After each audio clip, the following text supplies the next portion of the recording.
I'm not playing anymore. Anybody makes so much.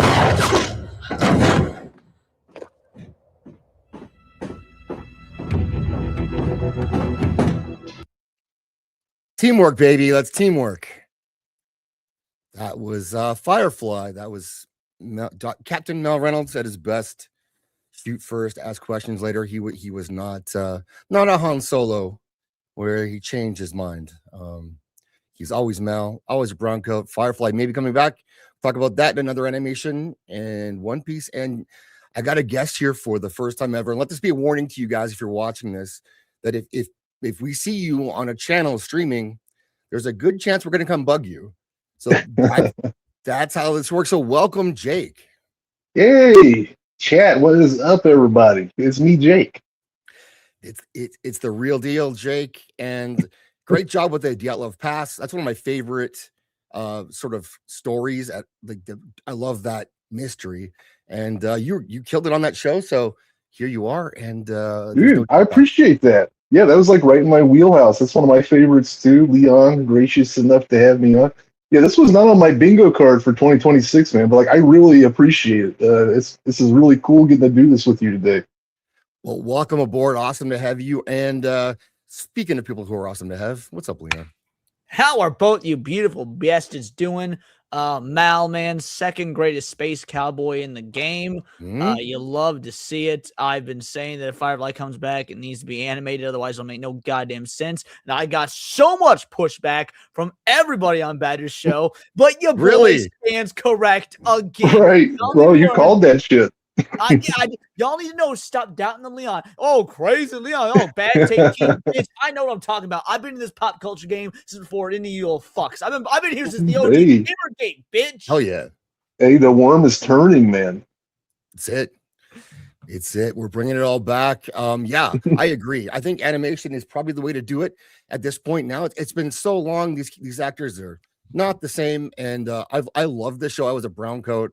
You know, I was one of the people who went to Serenity the first time I saw it twice in the theater, and then I bought like every edition that came out after, and the whole save, like the whole brown coat idea, not Save the Expanse. I did that as well, but I was the guy who kept buying it, hoping that if we could push sales, then we'd get another opportunity. And well, how many years? 20 years?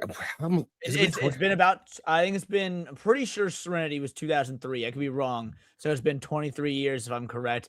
All I remember is me, my aunt, my stepmom, and like 2 other people in the theater when we went and saw it because that bitch flopped.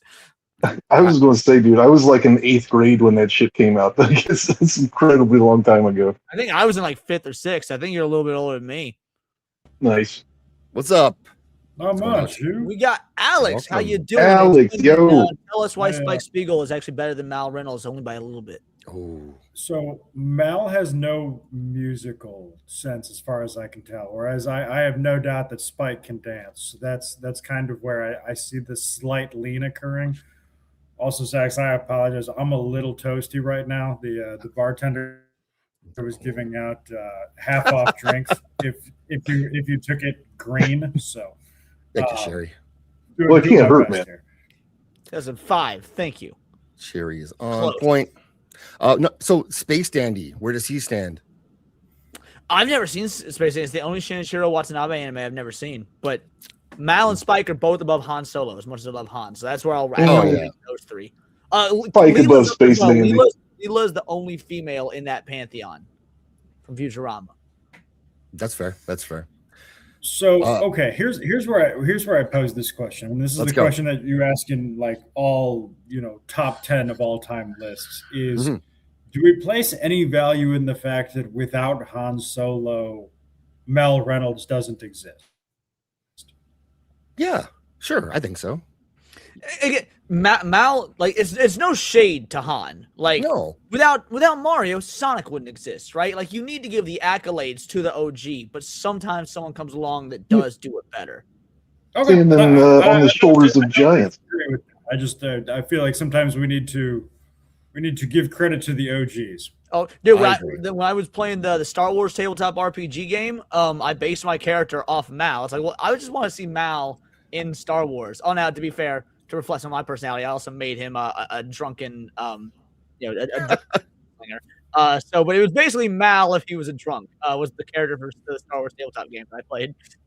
Well, I don't know if you remember, but it sure seems that what was it? Every Independence Day, they do seem to find themselves in some kind of deep in some Alliance bar. Yes. Yeah. I love this show so damn much, man. Let's bring in the chat. What's up, Lieutenant, formerly Sergeant Giratina? Congrats on the promotion. Battlefield promotion, Promoted. possibly. There you go. Cliff 420. What's up? Ryu, evening, Zax. Hope you're feeling well. We are doing pretty good. Adega, what's up? Adega. So this is a man who understands all kinds of fiction and writing and science, and he's smarter than me. I read his book recently. I was not prepared for how good that was. Nice. You get a lot of like fan made stuff that you're just kind of like, I want to support you because I like you as a person, but like, this is kind of mid at best. I was not prepared for how good Adega's stuff actually was. That caught me off guard. I'm caught off guard that you liked something. I like things. You and Leon have both said positive things. Well, actually, careful with Leon on scripts. Give him a script, and he's going to be honest with you if he reads it. Same with he did. It's funny because I was thinking about him the other day. I was taking where were we were me and the kid were driving to the bowling alley, and the conversation of how beautiful Marilyn Monroe came up. Sparked by her. I got a big picture of Marilyn out in my living room because again I am a Marilyn fan, and me and my kid were talking about it, and I started explaining like the story and from Cameron Pash's script, like the history of her husband and how the industry ruined her and all sorts of stuff and who she was when she was Marilyn. And my kid was really interested in it. And I was thinking about Cameron. I was like, man, I remember being pretty like a compliment sandwich. It good, bad, good, bad. But I retained a lot of it for for what it was. It was definitely able to entertain my daughter. I was saying, if we're talking about people who shit on Cameron Pasha's scripts, I feel like I feel like I have the C on my chest for that one. Yeah, you do. I wasn't even trying. I was just trying to be honest. Like there were things I liked. There were things that I thought weren't necessarily great for the script itself.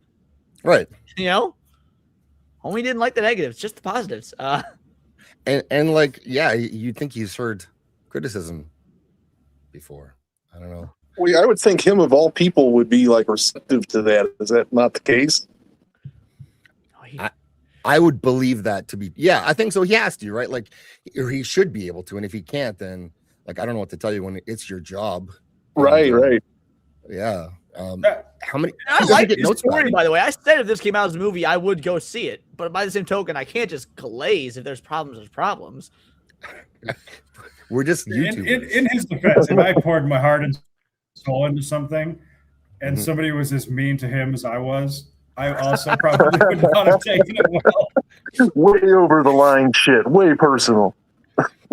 I like Cameron a lot, but yeah, he's had some rough goes on my channel for sure. Thanks, Nos, by the way. Who I also haven't seen around in a while. Wow. I was going to say, dude, I haven't seen him in like 6-7 months. I think I saw him in Enzo's chat a few weeks ago, or maybe it was AJ's. I saw him in the Tighten Up Tuesday chat. Yeah, he was here last week too, but I talked to him quite a bit. So he's out there. He's just. I always like when one of like the Prime viewers goes like silent for like an extended period of time. An extended period of time, but also one that's like very definitive. Like, oh, you were gone for exactly 30 days, or you were gone for exactly 3 months. Like, what happened to your life that you disappeared for exactly 92 days? A gentleman's sabbatical, Alex. Okay, there's nothing to hide here. Okay. Drunk Alex is all of our favorite Alex. What's up, lovely Sherry? Awesome to have you here. Who else do we got? Rayu is there. Sherry. Hi, Sherry. Sherry of the mixing up the avatars. Hey, old Doberdad. What is good? All the best people. All the best people. All the best people. Matt, what's up? Matt Funcool. D19. Michael been showing up to like every one of my lunch hour streams. I feel so blessed. I hope I'm giving him something to do during his work day. I appreciate it, man. Thank you so much. Yeah, so we do notice and appreciate that stuff. Like people who show up repeatedly and hang out with us. Even sometimes, like it's not the best show in the world I'm having, but people show up and hang out with me anyways. I always love that. It feels good. It's just the fact that like that. Look, doing videos is fun. I do them more out of necessity and need to for YouTube, but the streams are where it's at. I would rather interact in real time with the chat. That's the fun part. Yeah, and I even watch them back now too, occasionally for clips. So. Yeah, I can tell which is good and bad now. And I know which way to go. I fall asleep to old episodes of Dorkside all the time, man. My grandma was watching Dorkside the other day, and I wasn't on it. She's like, "Hey, I found this cool show called Tales from the Dorkside." I'm like, "Grandma, I'm on that show all the time." She's like, "That's awesome." Oh, really? I thought it was just this weird thing that came on the YouTube when your video was done. And I was like, "Hey, Grandma." Grandma Idol, cool as hell. Oh yeah, Grandma Idol's awesome. I'm sure she's excited to have the place to herself when I'm away in Florida. Yeah, probably. What's gonna happen at the place when you're gone? Do you think? Cookie? Gonna say hi to Grandma or what? Oh, Cookies doesn't live here anymore. Cookies had to go to rehab, and I haven't really seen him since. We talked a little bit, but I haven't really seen him since. All right, never mind. What's up, Mads? I took a turn. I thought you guys knew. Yeah, I didn't know. Cookies had to go to rehab. He's out now, from I'm hearing. Good sign. Are you getting your stuff back from him then? Like, what did he steal? Be honest. That $1,300. Oh, fuck, bro. Yeah. No monetary possessions to my, or no physical possessions to my knowledge. Just $1,300. And when he got his head, clear and sober and whatnot, and I had a very long and very angry and quite possibly holding a firearm in my hand when talking to him. He was like, "Yeah, I'm going to fix this. I promise. I'm so sorry." He's been my best friend since 3rd grade. So I let him know. I was like, "I need to know your address. I need to know your address right now." And he told me where he is, and I came, and he's like, "Did you bring your gun?" And I was like, "It's in the car." Like. That's pretty badass, though, Leon. I have to admit. Now, does he give good blowjobs? Like, can he work this off? Jesus.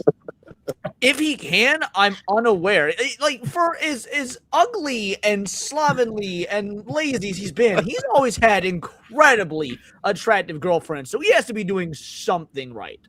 Oh, he's got like 4 or 5 fucking kids and a string of good-looking girlfriends. Okay, he's got some skills then. All right, that's good. There's something to be said, like your proximate correlation to drugs does add the ability to recruit like 3 or 4 points up the scale. True. Like they're not going to be like good 6s and 7s. Yeah, but these are not keepers. 7s and 8s.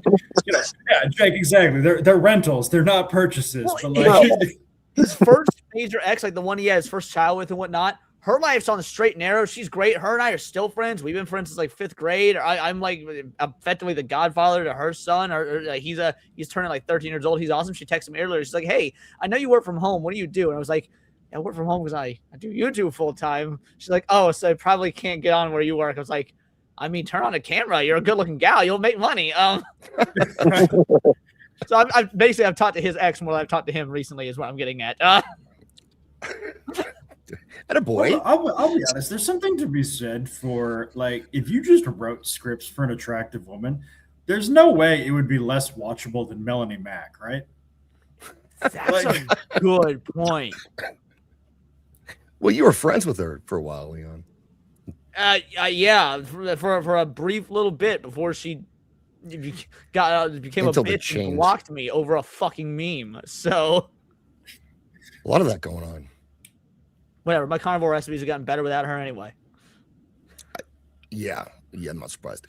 So let's talk Firefly for a little bit. It's coming back as an animated series. They've been teasing this. Like I follow all the actors because I'm a nerd for Firefly.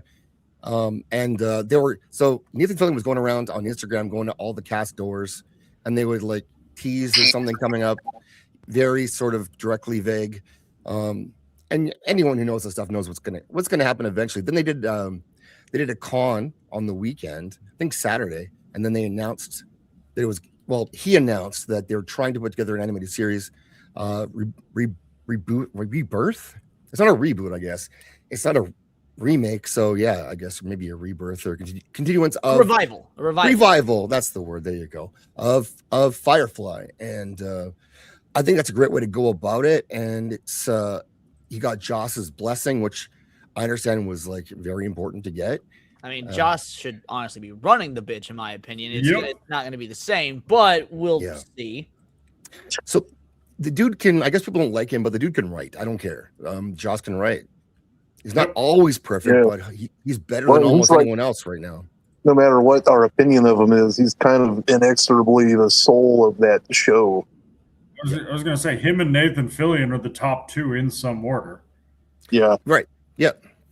I remember when it got canceled and before Starting Day came out, there was a push and a fundraiser to like buy the rights to give to Nathan Fillion for Browncoats. And it got to like 100,000 in a couple of days. And then it was actually Joss that shot it down and said, like, stop doing this kind of stuff. The crowd stuff doesn't work. It's kind of embarrassing. I mean, that's absolute bullshit. Crowd stuff 100% works. I know I can think of plenty of bands that I've worked with that have dropped their major label, gone crowd fund, fan fund, self-published, and done just as well, if not better, than when they were on the major label getting butt fucked by said label. So how many video games have been crowdfunded that people love? I was going to say, dude, indie success stories. Yeah. And he was wrong. Like it was kind of before that kicked in, but he couldn't have read the room any worse, I think, than he did. Well, I mean, as far as buying the rights go, like, and this is the issue that I would always have with it, is let's say that you raised $10 million to buy the rights from Fox. Right. Doesn't that just tell Fox that the value of the rights is actually $40 million? Like, whatever you raise as a fan fundraiser, right, would tell them that the rights to it are actually worth 3 or 4 times what was raised by the fans. At least that's how I would look at it. So, it may be that he was trying to, steer people to use their money better. So you might be onto something. The only thing I can think of is that something's only as valuable as someone's willing to pay for it. Now, fans obviously going to be willing to pay more for something than someone who's, not a fan. Now, so Fox would be like, oh, they raised $10 million. This must be worth 40. Oh, they try to shop it around for 40 and no one buys. It's not worth it to anybody but the fans. So I guess it's like a targeted cross section of the potential audience. Yeah, like you're not having to appeal to an entire spectrum of the audience. I don't know how that happened. I don't know who's Corona Caption. Why are you a mod on my channel? Huh? What's going on? And hello, love it. Absent. Also a mod. I think too, like just to interpret it as being embarrassing is kind of a strange read on things. Like, I don't know why you'd be embarrassed by this. Like, this is just people's love for this show. Like, look what they're willing to do to make it happen. Well, because Joss is a weird dude. Like the way I've always looked at Joss Whedon, excuse me, because excuse me, my bad. He's a real hit or miss dude in terms of his creativity. Like, Toy Story is great. Buffy is great. Dollhouse, no one fucking remembers it. Firefly, it was great for us, but let's be real, it didn't really catch on. It was canceled within, before the first season was even over. Serenity made no money. Avengers, everyone fucking loves. His attempt at the Justice League, which was taken from Snyder, abysmal. So I think that like he heralds his successes, and I think he tries to bury his failures. Man, so you think he's like ashamed of Firefly on some level? I don't know if he's ashamed of Firefly itself. I think he's ashamed of the fact that it failed, that it didn't work. I don't know the guy, so I'm just guessing. Yeah. I think he's ashamed that it failed. Yes. Well, I mean, that makes sense. Even the revival, Serenity didn't succeed. That was all. So basically, Firefly failed twice. Right. Yeah, that's hard. Well, that would be hard to live with. I mean, I think that part of it would be too if the fundraising also failed, which like who knows how it would have worked back then. That there would be another L that would show investors that maybe I guess there's more evidence that people don't actually care about this much Right. as they talk. I think Josh there couldn't take any more that. heartbreak. No, he couldn't take any more L's. So maybe, I don't know. I think it was just early, wrong place, wrong time. And he was trying to, I think, move on. But Dollhouse, I didn't hate Dollhouse. It wasn't great, but It wasn't bad. I remember watching like 2 or 3 episodes when it was airing on TV and not getting hooked. So I don't remember anything beyond I watched it because me and my aunt were both watching it. So Leon, I don't know what's going on with the mod situation here, but you're modded again, BMO. Leon, your Firefly experience, how did you start? What did you watch it? Did you watch it the right way or the wrong way? Well, so I like the few of us that watched it when it was airing, which is inherently the wrong way. No, I got a lot of my early TV cues from my aunt and my stepmom, and they both loved the show, so I would watch it with them. And like I always enjoyed it, but I never really knew what to think of it. And later on, you find out, because they didn't fucking air it in order. So when the DVDs came out, we got those like day one, back when box set DVDs would sell for like $55 a pop at Best Buy. So I remember when we got Firefly. But yeah, I always liked the show. I thought it was an absolute blast. When Serenity came out, it was one of you that saw it in theaters, and from there it was more like, I just need to evangelize this show and show it to everybody under the sun. And it was my goal, just to kind of get anybody that missed out on Firefly to watch Firefly. Love another question for you too. I have seen all of them. They range from okay to awful to okay, this is bad, but it's fucking fun. Yes, I would recommend watching them if you're a fan of the games. Oh, BMO, dude, I gave you a wrench, and this is what you give me back? Terrible. Oh, fuck. Alex, what about you? Firefly history. So I missed Firefly on the initial run through. It was a couple of my high school. I'm not even gonna call them friends. I'm gonna call them associates. Turned me onto it because they kept singing the Jane song, and so the Ballad of Jane. Good way to go. So I was finally like. Time out for a second, guys. Go on. You want to say hi to Leon? Hi, Leon. What up, little bud? How you doing, homie? Says, how you doing? Good. Nice. There Keep we it up. Ride them horses. There we go. There you go. He's so excited. Sorry, going on. So yes, that was actually I decided I was going to watch Firefly at the exact same time that I figured out how torrenting worked. Oh, so that was in that sweet spot between when the show was released and when Netflix had it. So that was kind of one of the first shows that I ever illegally download. Wow. And I really, really liked it. I'm just going to say I am an unapologetic Joss Whedon dialogue lover. Yeah. There's nothing wrong with that. He does write good dialogue. I loved the musical intro. I loved the characters. And honestly, more than anything, I really loved the world.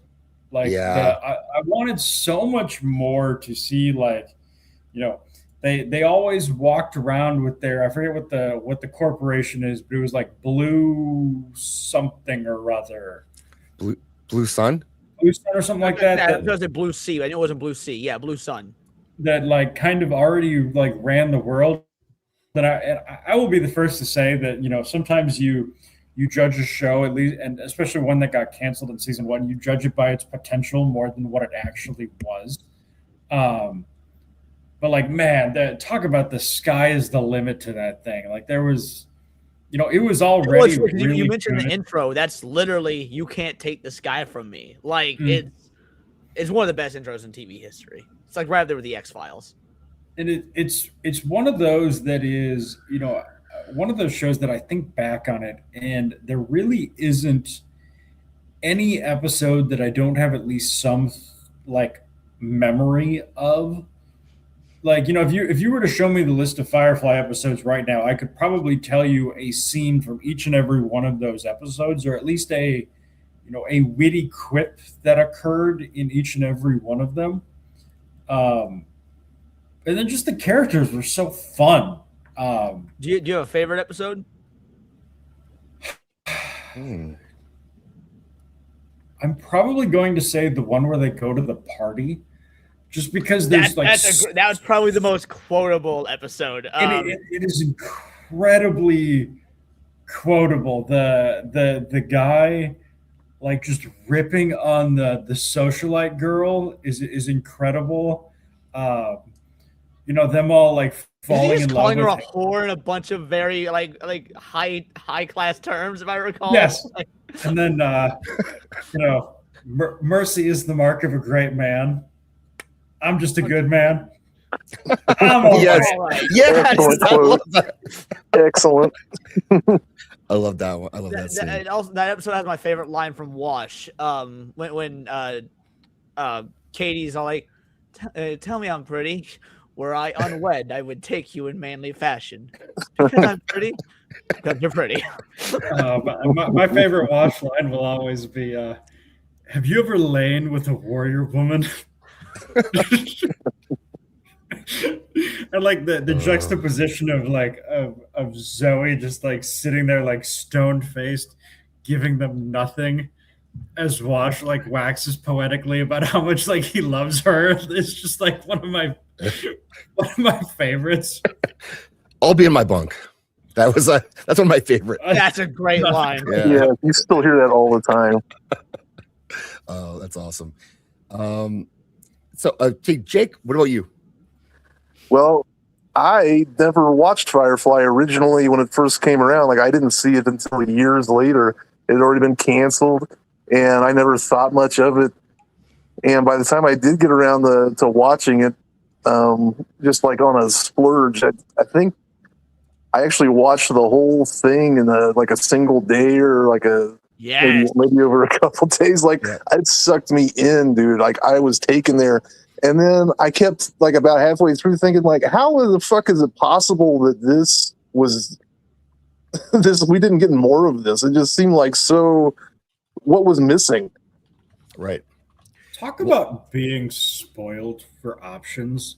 Like, oh, okay, it's 2001. Do you want to watch Deep Space Nine, Voyager? Like the list of sci-fi shows that were out at the time is just incredible. And then I look at what's out now, and it's like, oh, the only sci-fi show that's currently out is Starfleet Academy.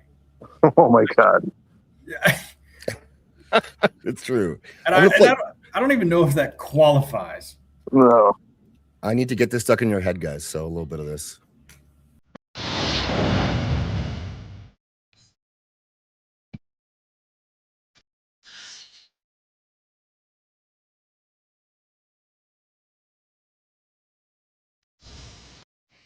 So many of these are so quotable. Would you have done the same thing knowing that you're on the wrong side? And his response was, I was on the losing side. Doesn't mean I was on the wrong one. Mm-hmm. Like, it's just one of those, like, damn, Josh, what a banger. Yep. Well, because me and Niat were talking about this. I believe it was on Badger Show on Friday. And the difference between, because everyone talks about, Joss Whedon dialogue. They say it with such disparagement nowadays because of like the MCU and whatnot. But here's the difference. And Niat put it perfectly. I fumbled through saying this, so I'm going to use his verbiage because it was far more eloquent. Joss Whedon knows how to write witty dialogue where everyone is witty, but it's still in character. Whereas when you look like the MCU and whatnot, everyone's the same kind of witty. You got Captain America making the same jokes as Iron Man, the same as Ant-Man, so on and so forth. But like Jane is witty in his own way, which is completely different from Mal, which is completely different than one-off characters, I guess two-off characters like Mr. Nishka or whatever. And Mrs. Reynolds. Yeah, Vera. Yeah, you're right. Malcolm would never talk about Vera. But right, no. But this is a fun scene. Kind of going to extremes here, ain't we? There's times I think you don't take me seriously. I think that ought to change. Do you think it's likely to? You guys tell me you don't. Like, it's so good. I have about 2/3 of the parts of Vera. Really? I was going to build a custom AR-15 based on Vera. Oh, dude, And do it. I've never got Awesome. Yeah, that's badass. I've never gotten around to getting the can for it or the goofy ass non-practical hand guard. But yes, I got real close to building Vera once. What even is that? What's up, Brahma? Yeah, so I've heard mixed things on Pluribus, but I should give it a watch, I suppose. Well, I'll be honest. I was thinking about it, and then I saw today that Vince Gilligan came out and said, "Yeah, so that magical device that we had at the end, we don't know what we're doing with it yet. We just thought it was cool, and we'll figure it out." And I'm like, "Why would you say that?" I was that doesn't inspire a lot of confidence. No. Like for someone that wrote Breaking Bad, this worries me. What? I still haven't watched I it. don't know. But that means Miss Sparkles. You think? I don't think Jane is fat. I think you're being a bit. Is she talking about? She said a wrong Hendrix? channel. I think she sent that in the wrong channel. Oh, Sparkle's got a lot of channel. plates spinning. she does. Oh, That's true. I Yeah, was gonna she's say, good at it. leave Christina Hendricks alone. She does not Oh. deserve this. No, she doesn't. And who wouldn't? Christina Hendricks. Leon. Christina Hendricks, is that I don't know the name. She marries. Well, she's Malcolm Reynolds' wife. Her. No, she a hottie. Yeah, Don Draper's. Yeah. Uh, Wood. lady. Thank you. Betty. Wood. No, nice. I got the Betsy. book. Jake. Yes. Oh my God, yes. Yeah, that's Oh. no question. Awesome. Must be. This ends on my favorite little quotes. Deserve. And it's brought me a galaxy of fun, I'm here to tell you. 6 men came to kill me one time. The best of them carried this. It's a Callahan full-bore autolock. Customized trigger, double cartridge thorough gauge. You're writing that down, Alex? I actually there's an Excel document somewhere that has all of the parts. Oh shit. I'm not surprised. It is my very favorite gun.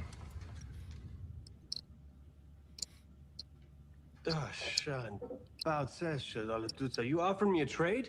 So that's one of the cool parts of the show where they mix in the Chinese. I love that. That's idea. such a cool. It helps with the world building to such a degree. The idea that America and China, mortal enemies, but as they go spacefaring, they're the two dominant structures, or their cultures blend. That's awesome. Yeah, I love it. Yeah. I love That's it. one of the things that always sticks. Like, it feels so lived in everywhere you go. Yeah. It's fully recognized, fully fleshed out. Yeah, and I mean, people talk about The Expanse a lot, but The Expanse basically took this and then said, "Hey, wouldn't it be funny if the Chinese also had Texas accents?" Like, Yeah, you're not wrong. Yeah. You know, I mean, And lived on Mars. that's that's one of those things that we don't talk enough about. Firefly's impact on every other property at the time for something that only ran for a full season. Yeah. Not even a full season. If I remember right, it was canceled with 2 episodes left, and they played the original pilot, the unaired one, as the final episode, which was really retarded. But anyway. Yep. Mhm. Yeah. Let's finish this. Trade? Hell, it's theft. This is the best damn gun made by man. It has extreme sentimental value. Miles more worthy than what you got. What I got? She has a name. So does this. Call it Vera. Well, my days of not taking you seriously are certainly coming to a middle. I use coming to a middle a lot at work. Yeah, me too. That sticks, and people who don't get it don't get it. But yeah, I don't know. Like, here, Jake's back. I don't know. For me, I watched it. I watched the first episode, which was the train robbery, which is not the first episode, as it premiered. And then I think I watched the next one, and it was on Friday, so I wasn't home a lot. I thought I'll catch up later, and then it was canceled. And so I ordered the DVD set, like the series set, and watched it. And I watched it over 2 days. I couldn't stop watching it. And like every episode has something great about it. And they have different levels to the point where like it is something that like there's jokes, there's fun stuff, but there's also deadly serious stuff. And I think that the tone is perfect for the series. And I think my favorite episode might be Out of Gas. It's a great one. That's the one where Serenity is broken down, right? And they all are like slowly suffocating. Yeah. Yep. Okay. Yeah. And then Mal stays behind, and everyone else gets off, and he won't leave his ship. And that's an episode that could be done corny, like you could, but it isn't the opposite of that. Your buy-in is full, and in Serenity too. Like watching that movie, I would say that the leaf on the wind happens, a leaf on the wind, and then after that, I know it's a trick to an extent to get you to really buy in to what's, because anyone can die at any time now. But it worked on me. Like watching the rest of that movie, I was on the edge of my seat. Dude, thinking, I thought Katie was gonna fucking die. Yes. I did. Like when I know Simon's Simon's daughter's gonna come through, but then Simon does that dickhead thing where he's like, I'm not gonna fucking save her unless you save my sister. All that shit. I thought Katie was gonna bite it, and I was so pissed because when I was young, for obvious reasons, she was my favorite. That wasn't Mal. Yeah, I've grown older now, and all of a sudden I appreciate Anaria, but a bit more because more refined tastes. She has aged like a fine fucking wine. But as a young lad, it was all about Katie, baby. Jewel State or Statey, however you fucking say it. Jewel State, yeah, she's Canadian. So's Malcolm Reynolds, yeah. Huh, I had no idea. You're welcome. The Geek Boy, hello, what's up? Welcome. You said, I think that was a must buy it. So I watched it. My wife at the time watched it with me, and she liked it, and she didn't like anything. And so that was a big surprise, but she bought in too. And then I've watched it again with my oldest son, and hold on, we got a Lady B. Hey, Whoa. how are you? Welcome. Hey. And he loved it. He loved it. It was it became his favorite series, live action series. He watches tons of anime, but he absolutely loved it. So it does work as a series over time. Like it is not degrading, and the movie still stands up too. Like a lot of practical effects. They didn't really. I mean, they're not blowing your hair back with this Serenity effects, but they don't have to. They're a bit more than the show, but the show is so grounded and believable because it doesn't like have aliens in it and stuff like that. That they didn't really need to add a whole bunch. The movie is. I don't want to say better than the show because I mean that's a tall order since the show obviously is 12 episodes long, but the movie does what it should do in a situation like this, which is tell its own story while doing all the necessary wrap up that the show is built up to. It's honestly one of the most perfectly executed movie shows of all time. I mean, it's right up there with, I keep bringing the show up, but it's an accident. Sorry, the X-Files movies. I was gonna say the Deadwood movie. Never saw Deadwood, so I can't speak to it. Oh my god, you need to watch Deadwood. Yeah, you do. It's good. El Camino is another good movie wrap up. Show movie wrap up. Though now I think about it. Yeah. What the fuck, Roman? This is literally just an age test for Roman. I guess. I think Roman would have seen this. I mean, this is right up his alley. Yeah. But the Serenity movie, I feel like was great. The villain was phenomenal. Yeah. Oh, he's so good. Mel keeps trying to talk to him or negotiate with him like he's a normal human being. And the villain's like, no, that I'm not that person. Like you need to use this emotional, request on somebody who isn't a cyborg. But he is you can't fault Mal for thinking that because he's very eloquent, he's very calm. Like he makes that plea to Mal when they're on in ours planet when he's all like, I've come to you, I'm unarmed. Mal, oh good. Bop! Like but he's being very cordial with Mal. So like it's not wrong for Mal to think that's the effect he could have on him, just winning him over with words. Mm-hmm. That's what made that villain so effective, was that he could be calm about it. It was a business thing. It was he wasn't upset or angry. He didn't want to do any further damage than he had to. He's not like a malevolent villain. He's menacing and remorseless. And he, Mel's like, okay, let's say that you make this paradise that you you aspire to create. Obviously you can't live in this paradise because you're a monster. And the guy basically goes, yes, correct. you know, once we've made this, I'm done. I'm out. You know, what? If I recall, I think the direct quote is like, "I'm under no delusion that I am a bad man." It's like, oh, you're dealing with something else, Mal. Like that's that's next level shit. That's a bar. That's a bar. Yeah. Yeah, so that was great. And then talk about things that don't get given enough credit about Serenity is the cinematography. Hold up. In that movie. You're gonna have to use a non-3-syllable word because AJ has joined us. The pictures they put on screen, especially in the camera work, especially in the first 20 minutes of that. Like, you know, don't get me wrong, the show is good, and I think it's Tim Minear is the lighting guy that they all praise so much when they talk about that show. Mm-hmm. Like, man, that first segment, I love how they move the camera when they're talking. It's like an episode of The West Wing, except in The West Wing it's just camera, like hallways. You know, in Serenity they're going up and down ladders. It's a full-on set. It's really impressive. Yeah, you're in there with them. That's right. And that's something that I feel like sci-fi misses now is, you know, if you shoot everything in the volume, you know, you never get the sense of what the ship looks like. I'll be in my bunk. She is worth a follow on Insta, Leon. Yeah. Somebody said something here a little bit back about Jewel State's baby fat. And, what? How it's gone now.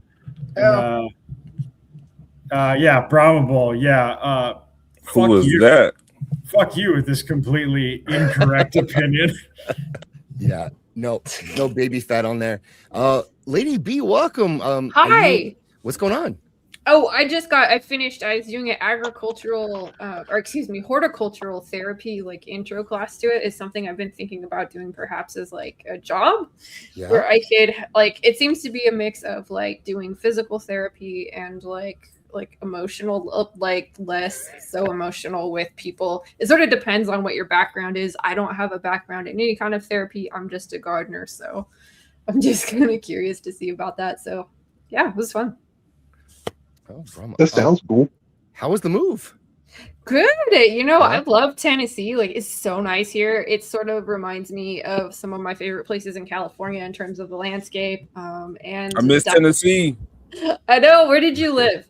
Memphis. Memphis sucks. I'm not going back to Memphis. Memphis is the best city in Tennessee. What are you talking about? Memphis is great.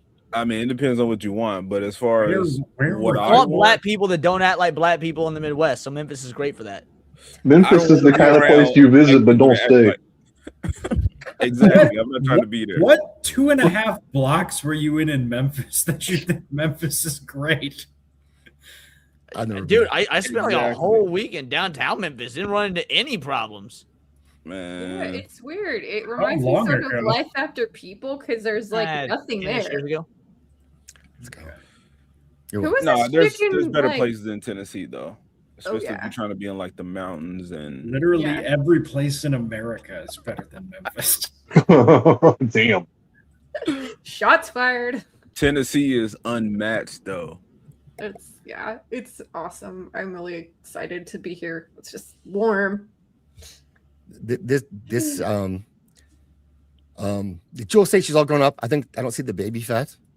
Who was she in like Serenity and Firefly? Katie. Oh, that girl that sort of like gets grease monkey. Yeah, as I prefer to call that genre of woman, a bubblegum punk. That's I'm just gonna say it. We need to put 10 to 15 pounds back on her. She's not supposed to be a bombshell. I mean, she is now though. Yeah, who she is? Dude, I could disappoint the fuck out of her. I'm gonna say the same thing about if all of a sudden Starbuck in Battlestar Galactica, came out as like, with a 6-pack, it'd be like, no, put it back, go back to the original one. By the way, that gift you were showing of her with the umbrella, that's when she first meets Book, and that is a great bit of dialogue from her about like how, she knows this is the ship for him and things that effect. Like, She really, she might be the most underrated actress on the show because everyone else is they're all good, but she's like the young plucky one that has something to prove. And I forget that Katie is the character. That's just she's so natural at that. I don't know if I've ever seen her in anything else to know if she's actually a good actress or not. Yeah, she's acted like consistently, like Jewel has. She's been lots of Canadian shows though. She's on like a Canadian law show right now. Family Law, I think it's called. So she lives in Vancouver. Wasn't she in one of the Chicago shows, Med, PD, or Fire? Like, or am I thinking of somebody else? Chicago First Responders. She was also in Stargate Atlantis. Oh shit! Well, okay. I didn't know about that. That must be it. All right. Speaking of, what are they gonna do? Who are we tapping in to replace Ron Glass? Like, talk about big shoes to fill. Well, AI voice. Yeah, you guys like AI voices. I mean, I'm far more on the AI train than a lot of people are. But yeah, no, it depends on. Obviously, it's gonna be set before the end of Serenity. That's why they gotta do it animated, not just their age, because Wash would be dead, Shepard would be dead. So as far as who to replace Ron Glass, you might just maybe have his character already gone and him only show up now and again as like some aid or whatnot, so it's not jarring. Because he was gone for half of Serenity, more than half of Serenity anyways. He's gone for like 75% of that movie. Yeah, it seems like you could write your way around that pretty easily. Mm-hmm. Yeah. So this is the first one I saw of the tease of the comeback. Every one of the past. I love those. Oh, we're both in our. You son of a bitch. Oh. Are we doing this? Oh, we're doing this.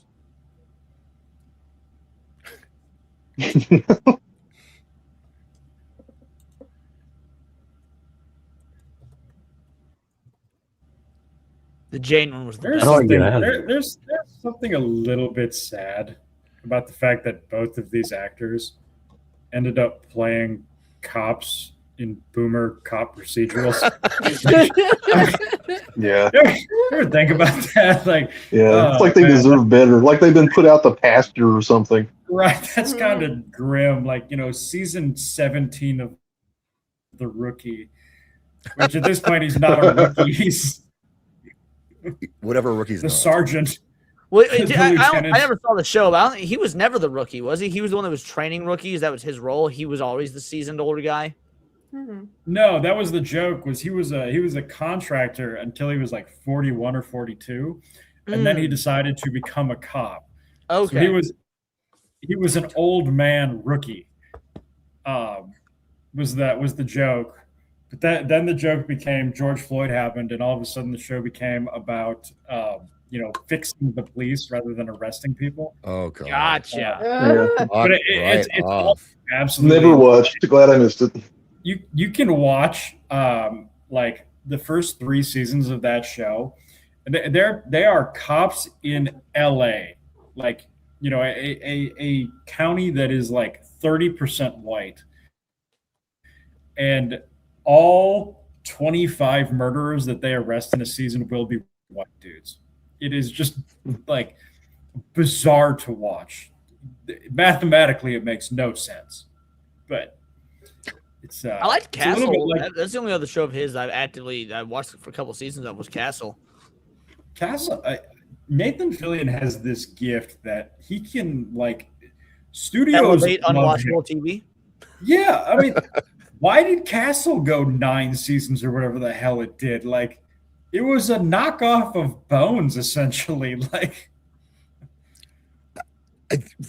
good question. Why did it? But he also seeded some Firefly stuff within within Castle. I think they did a Halloween episode. He dressed up as himself. Halloween episode where he dressed up as Mal, and his daughter was all like, "You wore that once like a decade ago, and you'll never let it go." There's a bunch of them in there. The second biggest thing I know him for after Firefly would be the Uncharted games, which again he's like perfect again. Should have been in the movie. Yeah, he would have been great, Nathan Drake, if they made those at the right fucking time. Yep. Percy Jackson. He was Hermes in. Yeah, I remember. Oh, he that. was Hermes in Percy Jackson. I forgot about that. Talk about a weird casting. I don't know why they did that, but could have been worse. Didn't Adam Baldwin get in trouble for something at one point? Adam Baldwin was one of the spearheaders of Gamergate, so he got canceled by the left very early. Adam Baldwin coined the phrase Gamergate. Adam Baldwin came up with the name. Well, I didn't know that. I've never heard that. That's a good little piece of Gamergate. Yeah. He's literally one of the OG leftist cancellations in nerd culture. Yeah. Wow. I'll be honest. It was great watching the lead up to this announcement because there were the entire lefty Firefly community fan base was like, it's going to be super easy to write off Jane. Like, it's not even going to be a big deal. There's no way they're going to have Adam. The Baldwin number one selling piece of merch is his fucking beanie. I know, right? and then because he was like the second to last one that they tapped in for like these teasers, and there was quite the meltdown that occurred when he showed back upset about that. Oh yeah, dude. It's the internet, so I shouldn't be surprised. But I didn't see anyone upset about it. He had the best reveal in the teaser ones. So yeah, Reddit hates Adam Baldwin. I can't find that. I'm looking for the one with Adam Baldwin, and I can't find it. The announcement one with him. Weird. I'm trying to remember which one that was. He's like in a trailer, and Nathan Fillion knocks on his door, and he's already in the outfit, and he's eating the apple on the fucking on his knife. The knife, like, finally, it's pretty good. And Nathan's like, "We're doing it." He's like, "Cool, I'll get my stuff. You want some?" And like, it's in the apple, still on the knife, and he goes, "No, I brought my own," and pulls out his own apple. It's the funniest of the bunch, and they're all good. Weird. Huh. Okay. Well. I'm gonna have to watch all that show again. I started watching it again, and I thought it was interesting just because how the way they have it, and it's like it's sci-fi, but it's not like high technology. Like there were still people riding horses. Well, it like, is high ATVs. technology if you're lucky enough to be on an alliance planet. Exactly. Right. Exactly. That's what I thought was interesting. The backstory was twist my arm so to cool. watch Firefly. Yeah, I think we started watching it, but I was just like, you always watch it at night, and I'm tired, and like I want to go to sleep. And TV it's shows like just hit better at night. It's like recapturing when you watched it during prime time back in the day. Yeah, 100%. Like you have like a psychological predisposition to want to watch it during primetime TV hours. I do, but AJ, like what not that means like in black watching people TV speak in bed. is AJ, what that means in Motherfucker, I black had people- cable. I keep telling you, I was a privileged black. It's really easy to afford cable when you Goddamn. already saved on stealing the TV. So I didn't even have Cable- cable. Y'all paid for The cable cable. was stolen as well. He did not. I was going to say he did not say that he paid for cable. He said that he had Had cable. cable. The neighbor I had know. cable, and AJ got to watch it.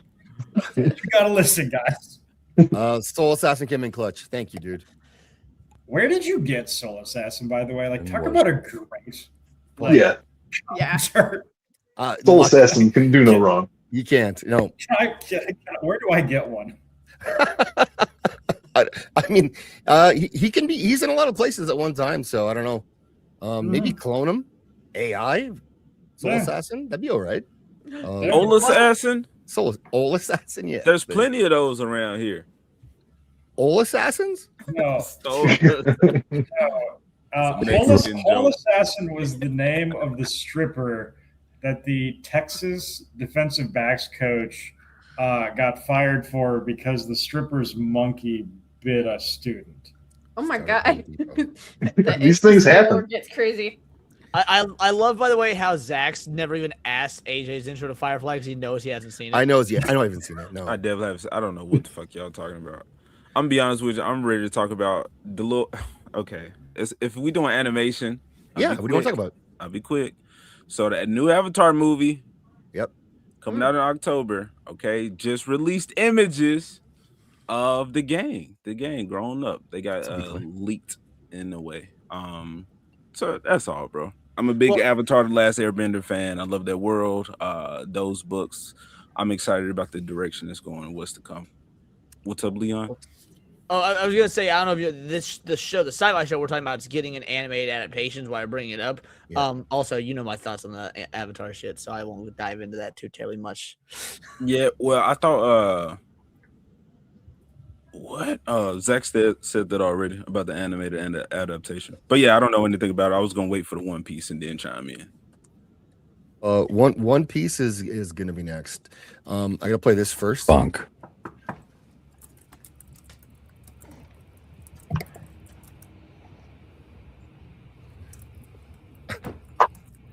Saw this coming.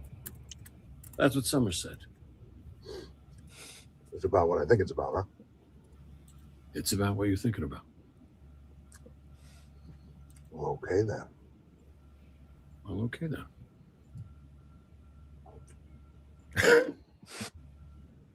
That. From my own. Just enough. Just enough. Okay. So, bro, what You're is going it? to try.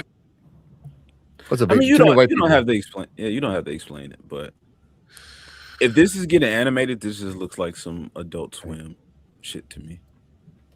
No way. Well, no, it would be. I mean, it's certainly not for kids, so it'd be. It's not Adult Swim the same way as something like Futurama, but it would absolutely be adult-oriented animation, like Animatrix or something. Yeah. It's gonna be the Cyberpunk show, is what they're gonna try and do. Oh, you know what? Yeah, that makes a lot of sense actually. That they would do it that style, or even the decent Witcher animated movie that they did, the something of the Wolf. It's called, but it was on Netflix. It was very short. It was entertaining and it was fine. Season of the Wolf, something like that. So what's the appeal? I guess it does have the Adult Swim energy. I mean, what else would even make sense? It reminds me of a show where I cannot think of it. Wasn't it C-Lab?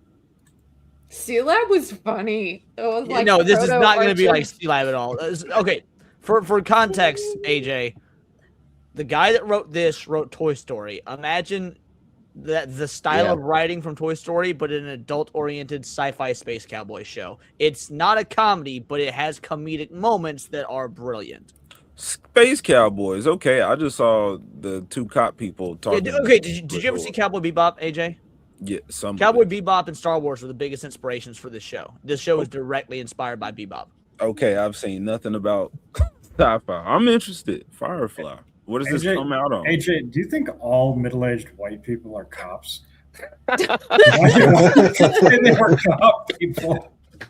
No, didn't the chick from Deadpool? She was in a cop outfit. Y'all was talking about. Oh, gotcha. Being cops.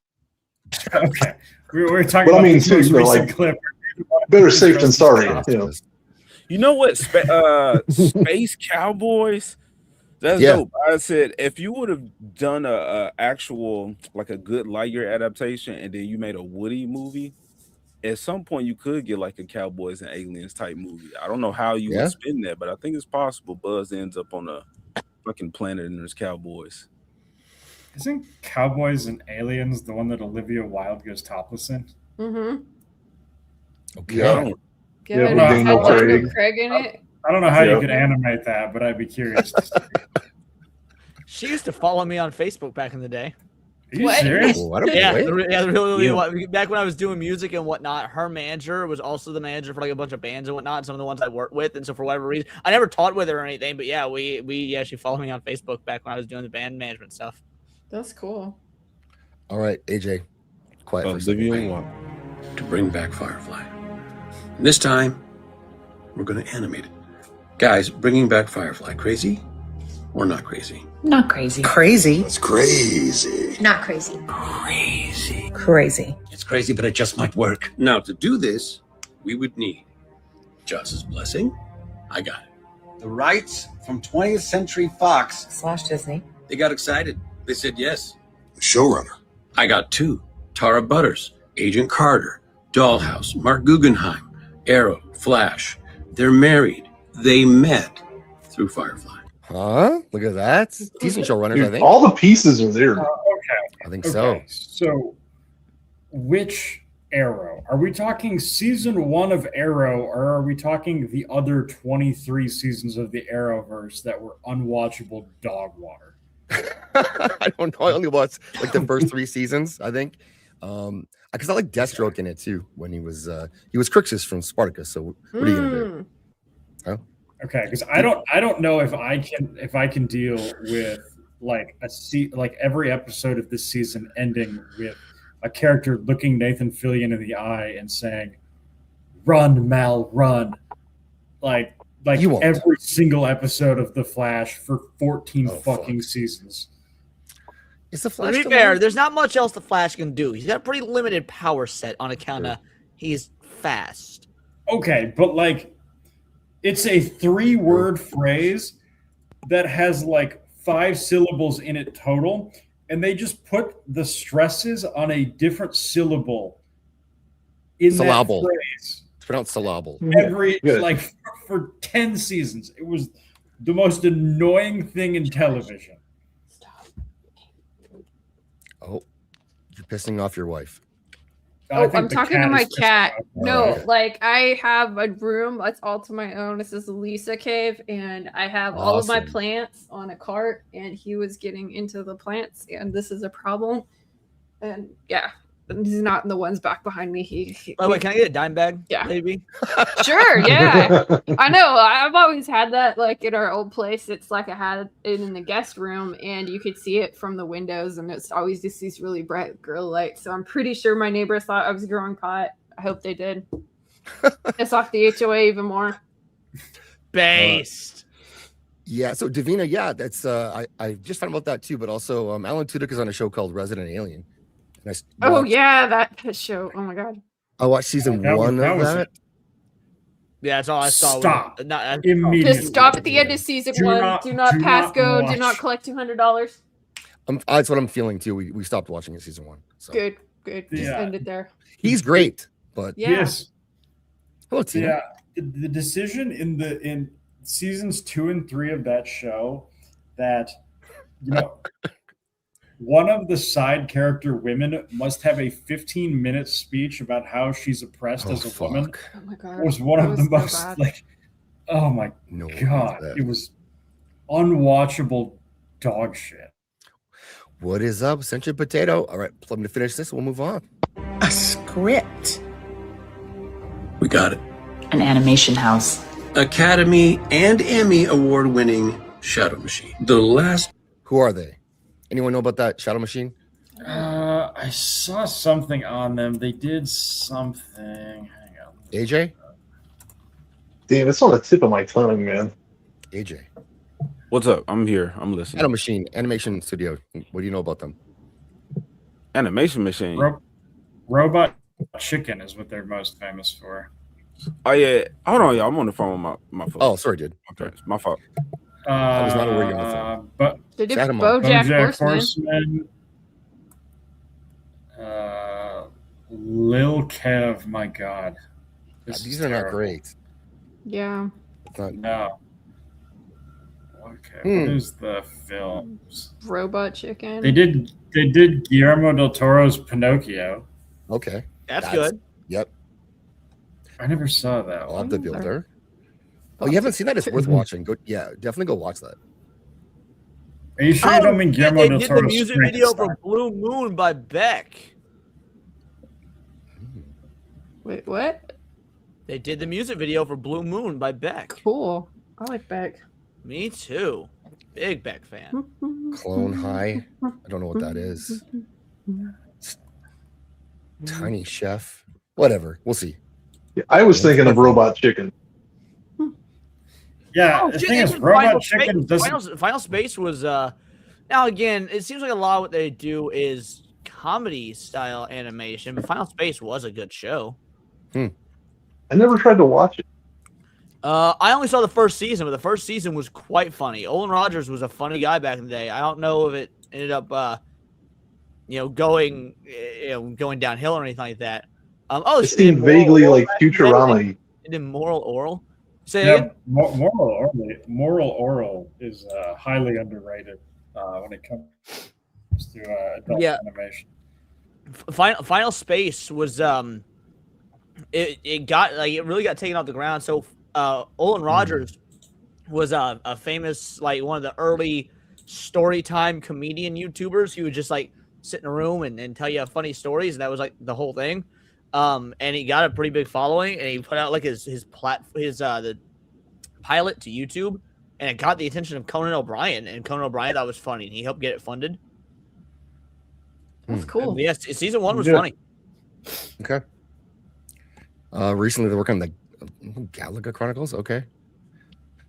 Yeah, well, the stuff that came up between like 2022 and 2025. Yeah. And there's just nothing that's super exciting me. No.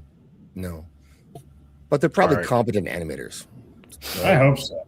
Yeah. It's not as long as it's not Globo Homo animation. I hate that. Fuck. Yep. Yeah, no more CalArts, please. Yeah, CalArts. That's what it's called. God, that's so bad. You didn't specify CalArts though. You said Globo Homo animation. We knew exactly what you meant. Yeah. Yeah, I couldn't remember the name of the style. Ugh. Peace we need is a home. A home. A home. A home? A home? A home. A home. A home!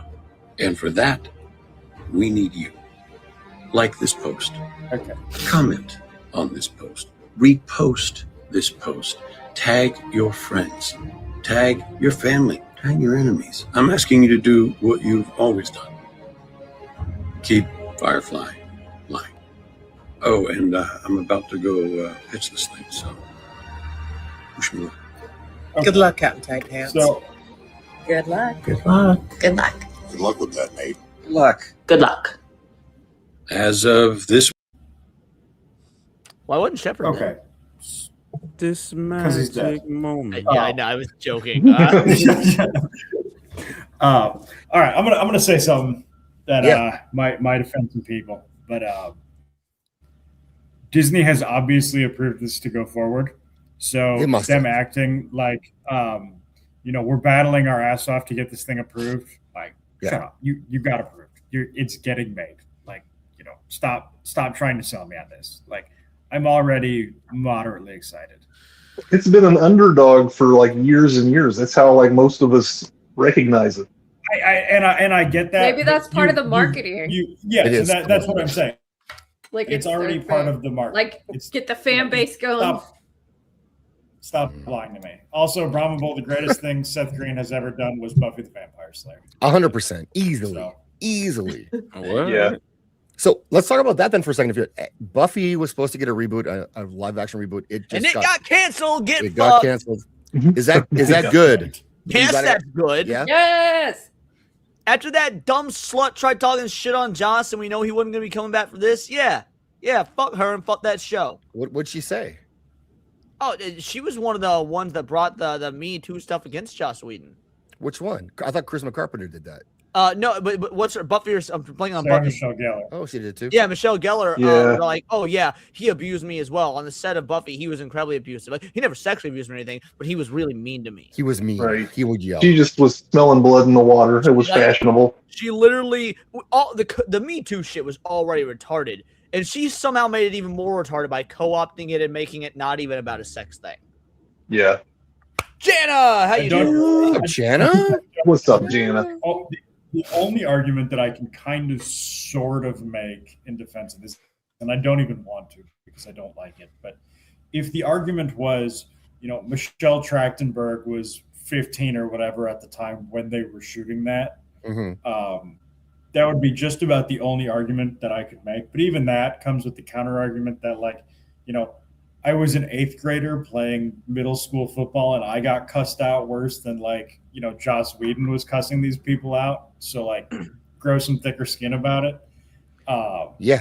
Well, my thought process is, dude, you're right. 15 years old, whatnot.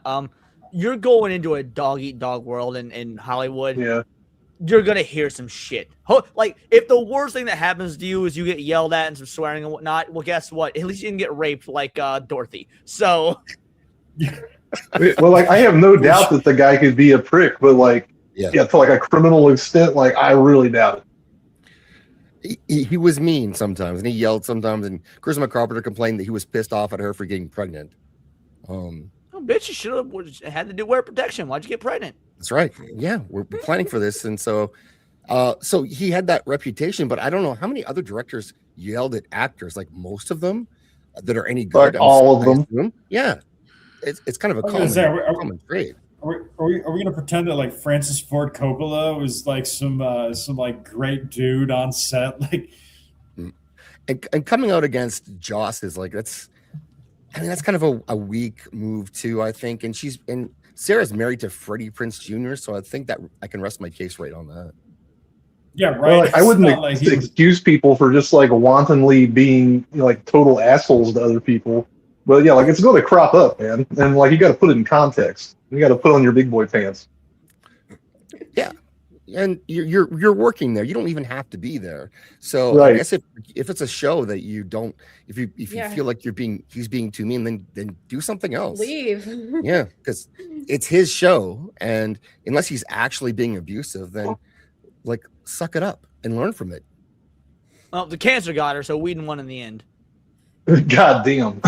Oh yeah, got her. Was it cancer or was it or like appendicitis? It was something medical.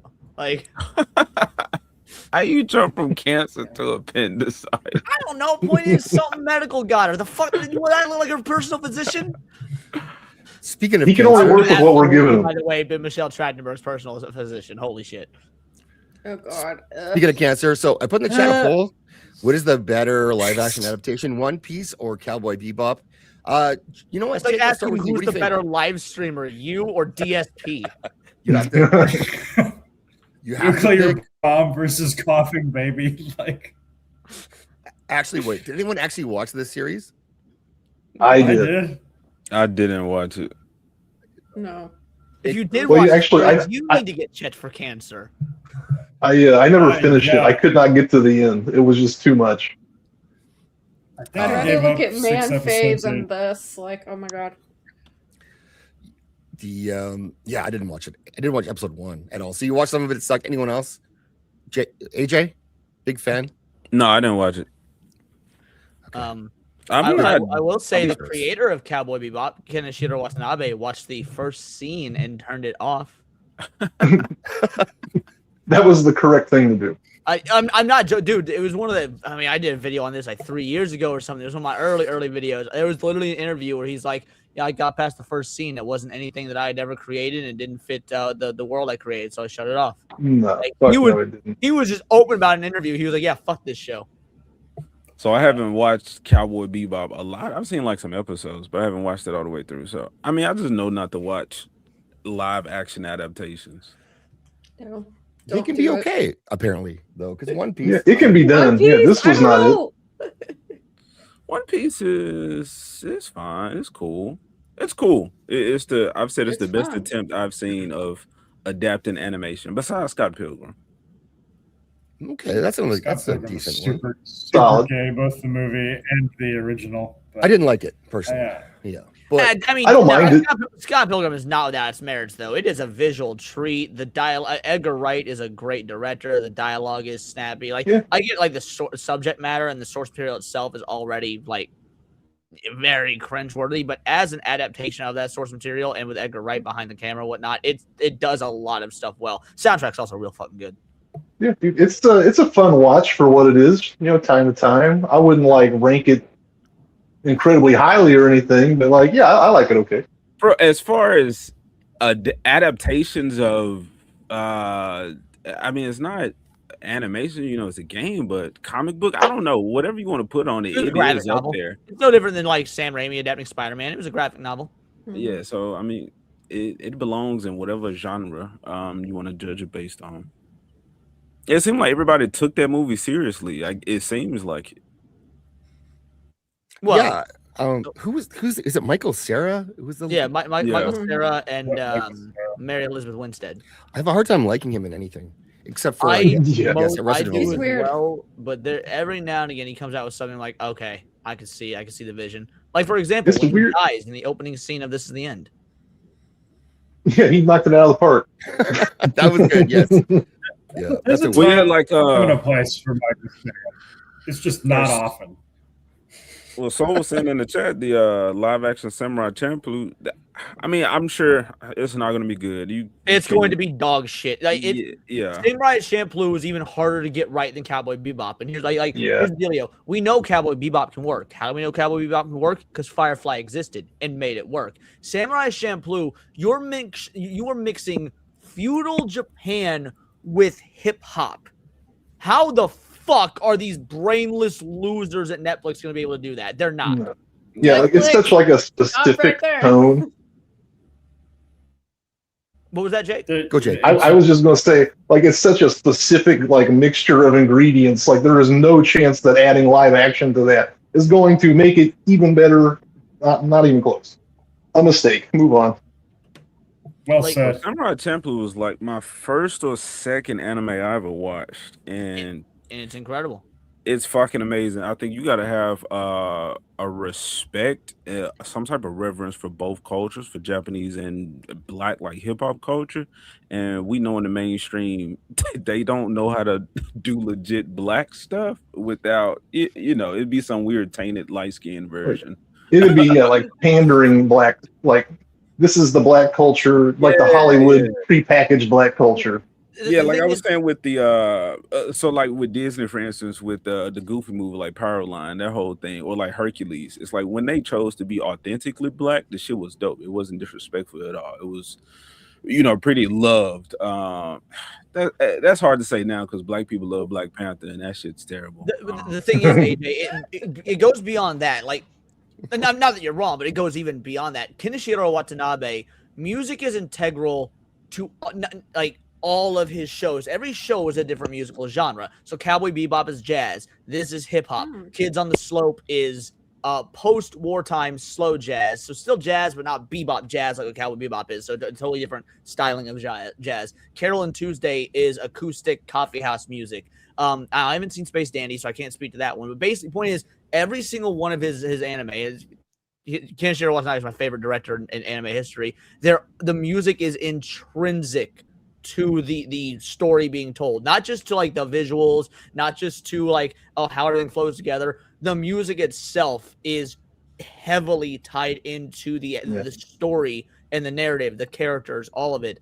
And if they can't if they can't understand how the Edo era of Japan worked and find a way to merge that with how integral this Black music is, like it is, I cannot see how this would work in any way, shape, or form. They're basically break dancers, like not actual break dancers, but like they're samurai style, and this is they're like samurai b-boys, right? Like 80s and 90s break dance culture. It's a visual treat. Watch the show; it's a visual treat. Not quite as good as Cowboy Bebop, but damn close. That's crazy that you say that, but like your introduction to Mugen, bro, when he's what is it, like the mayor's son, I think, or nephew, or whatever the fuck was and he just like took out all these dudes in that restaurant, and then he grabbed the dude's hands and was like, "Y'all got until I'm done with his fingers to bring back like the head honcho," and he just starts breaking these shits. Like, bro, this was my introduction to anime. I had been used to cartoons and some of the weird movies that my dad might have shown me that he got from overseas, and like Dragon Ball. So I'm like, bro, I did not know you could draw this type of violence. It's like a whole different level. And breakdance at the same time. In the chat, I'm gonna say something a little controversial because she reviewed this. She reviewed this anime on her channel. So go watch her channel. Oh yeah, I remember her doing that. Yeah. Nice. So anyway, sorry, go on. So I'm gonna say something that there is a 99.5% chance that this is dog shit. But 6 months ago, I would have said this was 99.999% chance that it's dog shit. And watching One Piece season 2, and season 1 as well, it's fascinating to watch a studio finally try to answer the question, like, what if we just did the cringy animation? What if we just showed it? What if we didn't try to change the stuff that we're embarrassed by? Oh my god! It seems so No, simple, dude. bro. Like when you look at Nah, dude. Here's where I appreciate the 0.4% optimism you're giving it, Alex. But here's the where I diverge from you. You're right. One Piece proved it can be done. Now, to be fair, I haven't seen season 2 yet. I just love season 1, so I started to watch season 2. But the studio that did Cowboy Bebop are the ones doing Samurai Champloo. It's not doing One Piece. Yeah. They're doing like if it was the people doing One Piece that were doing this, I'd have no issue. I was you know what? Let's see where they cook. But since it's the people doing Cowboy Bebop, I can't imagine. I just can't see it working. This is from a short, so this is not going to be the casting. I don't think. Okay, thank God. Yeah. Okay, I'm gonna ask another question. And maybe I'm just a bad anime watcher. Mugen isn't supposed to be black, is he? Like he's just supposed to be like a more rural Japanese guy, right? Yeah. Yeah, I don't think he's supposed to be black. If he is, I missed that idea because to me he seems like just like a simple farmer character. Okay, that was my impression. Usually, anime will let you know when characters are black. They're in fact quite good at letting you know when characters are black. For reasons you anime watchers would know. Mr. Popo is asked. Hey, Mr. Popo is not black. He is fucking. What are the? He's a doom. He a turban. He a turban wearer. Yeah, turban genies. Those kind of people.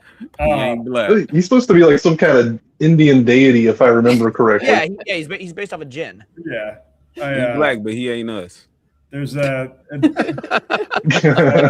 don't claim him.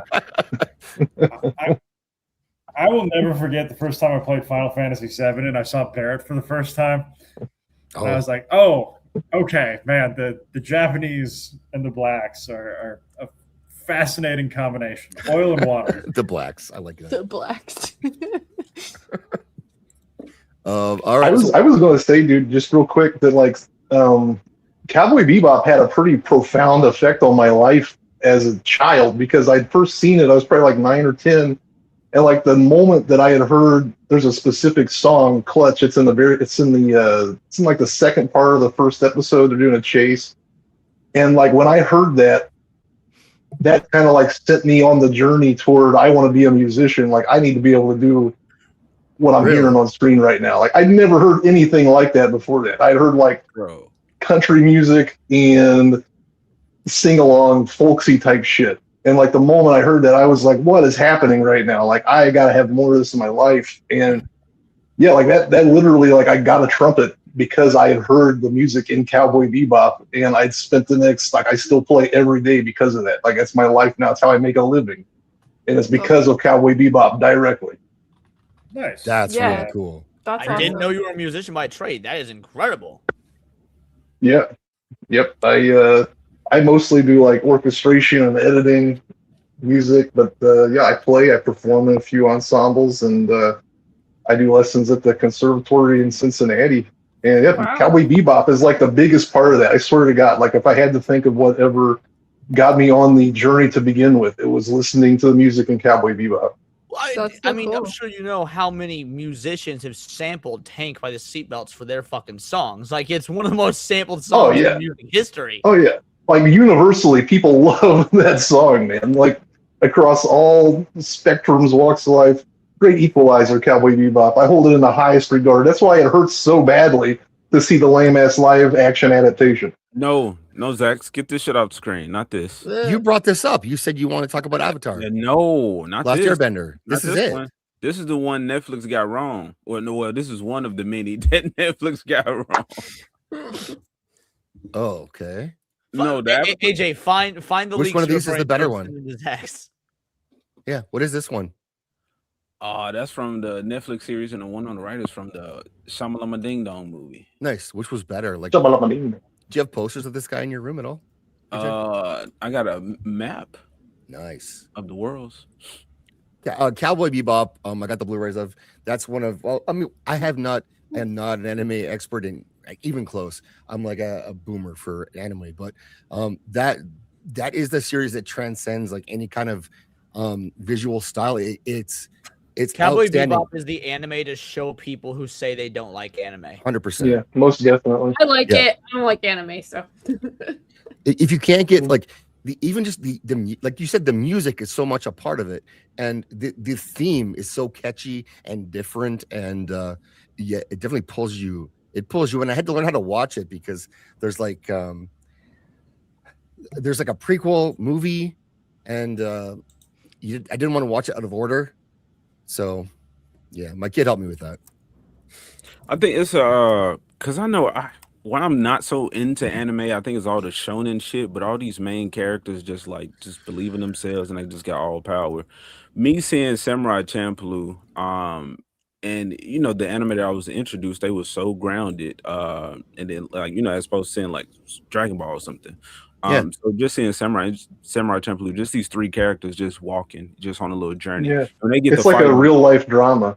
yeah, like there's no magical spirit fingers that's happening. We're just pulling out our swords, and if you get sliced, like that shit's over with. No, so yeah, grounded anime, short and sweet with the like I was saying, I love it, like enjoyable on so many levels, like the music, the action, the dialogue, character interactions, like them talking shit to what's it? Is it Fu? That's the chick.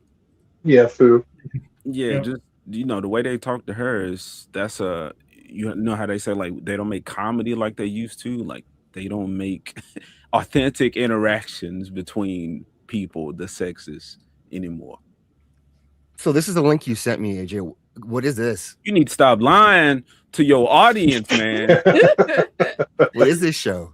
This shit would never cross my feed, bro. I mean, you were talking about Buffy earlier. That's James Marsden's. I Is talked it? about Buffy. Yeah, in green face. Yes. Holy shit! Okay, Holy there shit. you go. Wow. That So- dude will do anything for a Bro. paycheck. Well, so actually, he fought tooth and nail to make Piccolo green. They were going to make, because he's a huge Dragon Ball fan. He saw in this movie excited to do Dragon Ball, and then they were going to make Piccolo white and human like him, and he had to fight just to get the makeup and shit accurate. And then when the movie tanked and whatnot, he was the very first one to apologize. He went on to do like a bunch of things for the anime community to basically swear up and down this was not what he wanted. It was quite. He had fun. to atone. I'll be He put honest, out like a book Sort called of like The session. Anatomy of Villains or something like that. Like, Actually, he's in a series called Jury Duty, which I think it's on Amazon here, but it's it's a Truman Show style series where like the one person doesn't know he's in a television series. He thinks he's on jury duty, and James Marsden is on the show as himself being stuck on jury duty and trying to get out of it the entire series, and he's fucking hilarious. And that's where I saw my first soaking demonstration was in that series too. Ah, It's a milestone in any man's life. That's right. So this is another one from AJ. This is what you wanted to look at. Yeah, so this is what I was talking about. Okay. Legend of Ja- Aang. James Marsden. Sorry, just to want to add a little bit of color here. He's the reader for the Harry Dresden or the Dresden Files audiobooks. he is. That's right. He's great. Yeah, he's not quite as good as the guy who does Dungeon Crawler Carl, but he's He's very, really very good. good. Oh, James Marsden on audiobooks. Oh my goodness. I am on my book too. I like Nice. it. I like Yeah. it. But the thing that gets me about James Marsden is he breathes so loud. He'd be like blah blah blah blah blah blah blah blah blah blah. It's creepy. It creeps me out. But hey, Gooch. Oh, we got a Gooch in the chat. What's up, Gooch? Gooch, watch Avatar. Gooch. Gooch, yes, Gooch is an Avatar fan. He knows good anime. He Connoisseur of fine animation. I don't know. He knows good action anime. I'll give him that credit because there's a whole lot of really great like romance and slice of life and sci-fi stuff. There's a well of untapped potential. well, I guess you would say that. I would, yeah. Speaking of Gooch, I I've love heard Gooch. I've heard Primal is amazing. Season 3, especially from my sources, at Disney tell me that season 3 has been incredible. Now there's a time travel involved, which fixes any sort of, Neanderthal show, right? Is there really time Gooch? travel involved? Hey, bring the Avatar shit back up. So there's something like that. What do you want? What do you want? You tell me. AJ. Well, we started talking about other shit when it was brought up. So come on, let me talk about the game real quick. Sorry, I cut him off. Let him cook. I don't know what this Avatar hate is about. No, there's no hate. Super. Oh, there's hate from Alex and a fair bit of hate from me, but you know, I thought you liked That's fine. Aang, though. I thought it was Korra that you. I don't know. No, I'll give you take your time. I'll give my Avatar takes after. You take your time. Let's go. Pitch okay, me. well, I mean, the show is amazing. It's about this little boy. Well, that's the first one, but he's the Avatar, so he can control all elements, and he's supposed to bring peace to the world, keep everybody in check, cool and whatnot. So, I mean, he did that. Fast forward, beat the bad guy, and everybody. The story after that, the sequel series, goes to the next Avatar. So there was this big gap of them, the original squad, being adults that we didn't get to see, but it's referenced in the sequel series. So now this movie's coming out later on this year, where we get to see them supposedly in their prime. So we get to see the squad, which they were already OP as kids. I'm saying, isn't seeing these characters as adults like less interesting for you, considering how you feel about children? What the fuck does that mean? What does that mean? No, I want to see the gang growing up and handling business, keeping peace amongst the world. I want to see how they got to the point to where they were. As far as being a product of the times, the creators are woke, as some people would say. Korra was riddled with that shit. But I think that is their authentic selves. So I expect to see weird stuff. Not even weird, you know, for this world, but I expect to see stuff like that happening here in this show. Because like when in the Netflix series that you brought up, that shit's terrible. There was a storyline, a love story between a male and a female, where they changed it to be lesbians in the Netflix show. That's not the reason that the creators left the Netflix show. But I'm just saying that they had issues with people tainting their baby, and they want justice being done to it and seeing it done well. So they've created Avatar Studios, and they're working on this movie, the other sequel series, or the next sequel series, and I think like 2 other movies about other characters. So it's a rich world with lore and books and comics, and now we're getting multiple series and animated movies. So I'm excited as an Avatar fan for what's to come. Yeah, Korra was super low, as opposed to the original one, where the 3rd episode is Sokka getting bitched by a bunch of teenage girls. Yeah, it's terrible. The Netflix one, don't waste your time. I was talking about the cartoon. Oh, stop it. No, he didn't. He did. He totally did. He did get bitched out by a bunch of girls, but he was a whole misogynist, which is one of the things they took out of the Netflix one. So you got to see his maturing. But he did come from him being the only male and being the oldest one at the time. By misogynist, do you mean correctly identifying the difference between an upper body strength between men and women? You can't do that anymore. You said what? By misogynist, you said Sokka was a misogynist. By misogynist, do you mean being the only character that correctly identifies the strength difference between men and women? I mean, yeah, no. I'm saying the way he just, what is it, bro? Women, not to say they don't have agency, but their opinions, he don't really give a fuck about. He knows them to be in the role of cook, there you go, take care of the kids and whatnot. So, but he had never been into war. I'm not finna explain all of this for y'all. Go watch fucking Avatar, bro. It's amazing. AJ gets a chance to talk about Avatar uninterrupted. I'm not about to explain all this to you, man. That's for an Avatar stream, man. Y'all don't want to hear me sit here and talk about that, but it's great, and the direction that it's going is cool, man. It's cool. So at least like the showrunners have some level of integrity if they weren't willing to put up with Netflix's interference.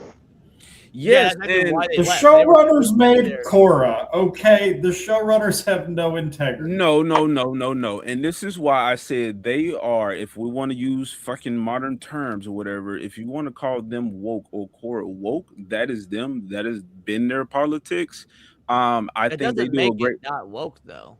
I didn't say it did. I'm saying the beliefs are not agenda driven, or they're not saying something that they don't believe in for Well, pay. hold on. Those are two different things. Okay, they're not saying or inputting anything in their media that they don't already themselves believe in. Okay, for that's money. to say it's not agenda driven because they can believe in it and it still be agenda driven. Like, and I do believe that the creators of Avatar absolutely have an agenda. I just think that they're at least authentic in their dog shit agenda.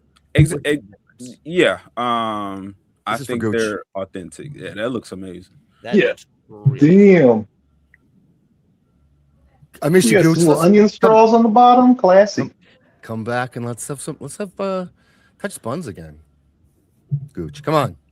Did you come back? You can blame it all on me. AJ. What? No, I was thinking you can blame it all on, and I said AJ. Never mind. I don't do nothing but watch cartoons, man. Keep me out of y'all mess. I don't commit no crimes. We're talking about cartoons. Let's go. The only thing I stole, one of the few things I stole, was Resident Evil 5. Leon, so. What about Resident Evil 5? You stole Resident Evil 5? Yes, I was talking about this earlier. That's so what? That's so perfect that you stole that game. I stole it, bro. Me and my cousin, we would hit this. It was Sears. That's what it was. And security was low. And we were just getting away with like snatching games. And Resident Evil came out. We was like, fuck, bro, let's get that. It's co-op. We can play this together. And so my man. So I got unfortunately it was the one where I killed Africans. That's not how I wanted to enter the series. How was Poetry. How'd you feel about that? Because that's a lot of people consider that game to be racist, and not a lot of people. One person who reviews games for IGN thinks it's racist. But how did you feel playing that game? Did you feel like you were attacking your own people? I was. You can tell us. No. So I said it sucks because that was my introduction to the series. Because I had to kill the Africans. But I mean, zombies are not racist. Anybody gonna get bit. So it was only a matter of time before it came to the motherland. And if we couldn't save our king, T'Challa, there ain't no way we're gonna fight a zombie virus. So Africa's cooked. I still haven't seen that movie, AJ. So me either, and I refuse to. I can't go till you go. It's that simple.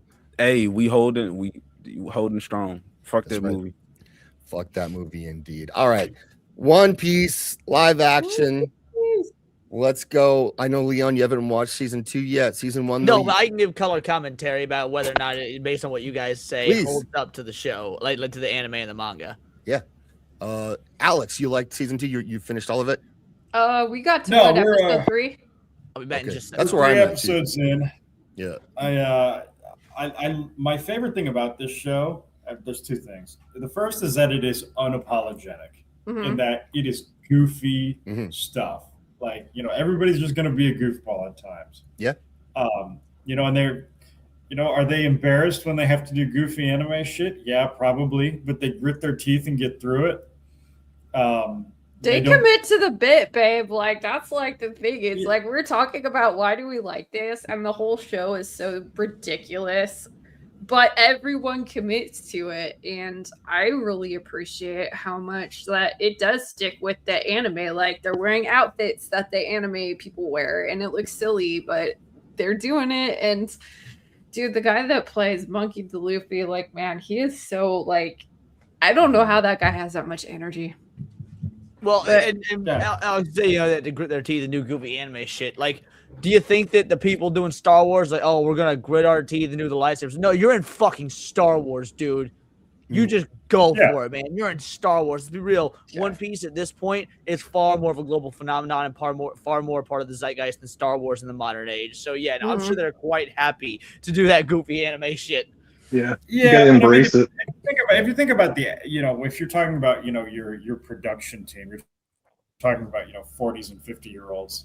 Star Wars is much bigger to 40 and 50-year-olds than One Piece.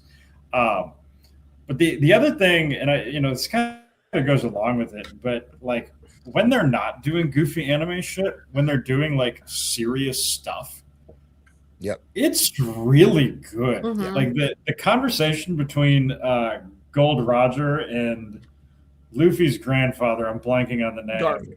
Garp. it's like, when did I turn into a prestige drama? Like, why are you guys so good at this? Why are you giving this 110% in this kind of weird anime show? Because the anime and the manga are also like that. Like I've maintained, and I will continue to maintain, two things. One, if One Piece had been a series of novels instead of a manga or an anime, it would be the most respected written work since Shakespeare and Tolkien. And then part two to that is that in 100 years, colleges will teach Eiichiro Oda scholarships like they do Tolkien scholarships. I think this is the most well-written and likely important piece of fiction since Tolkien. I say that with every bit of being unironic.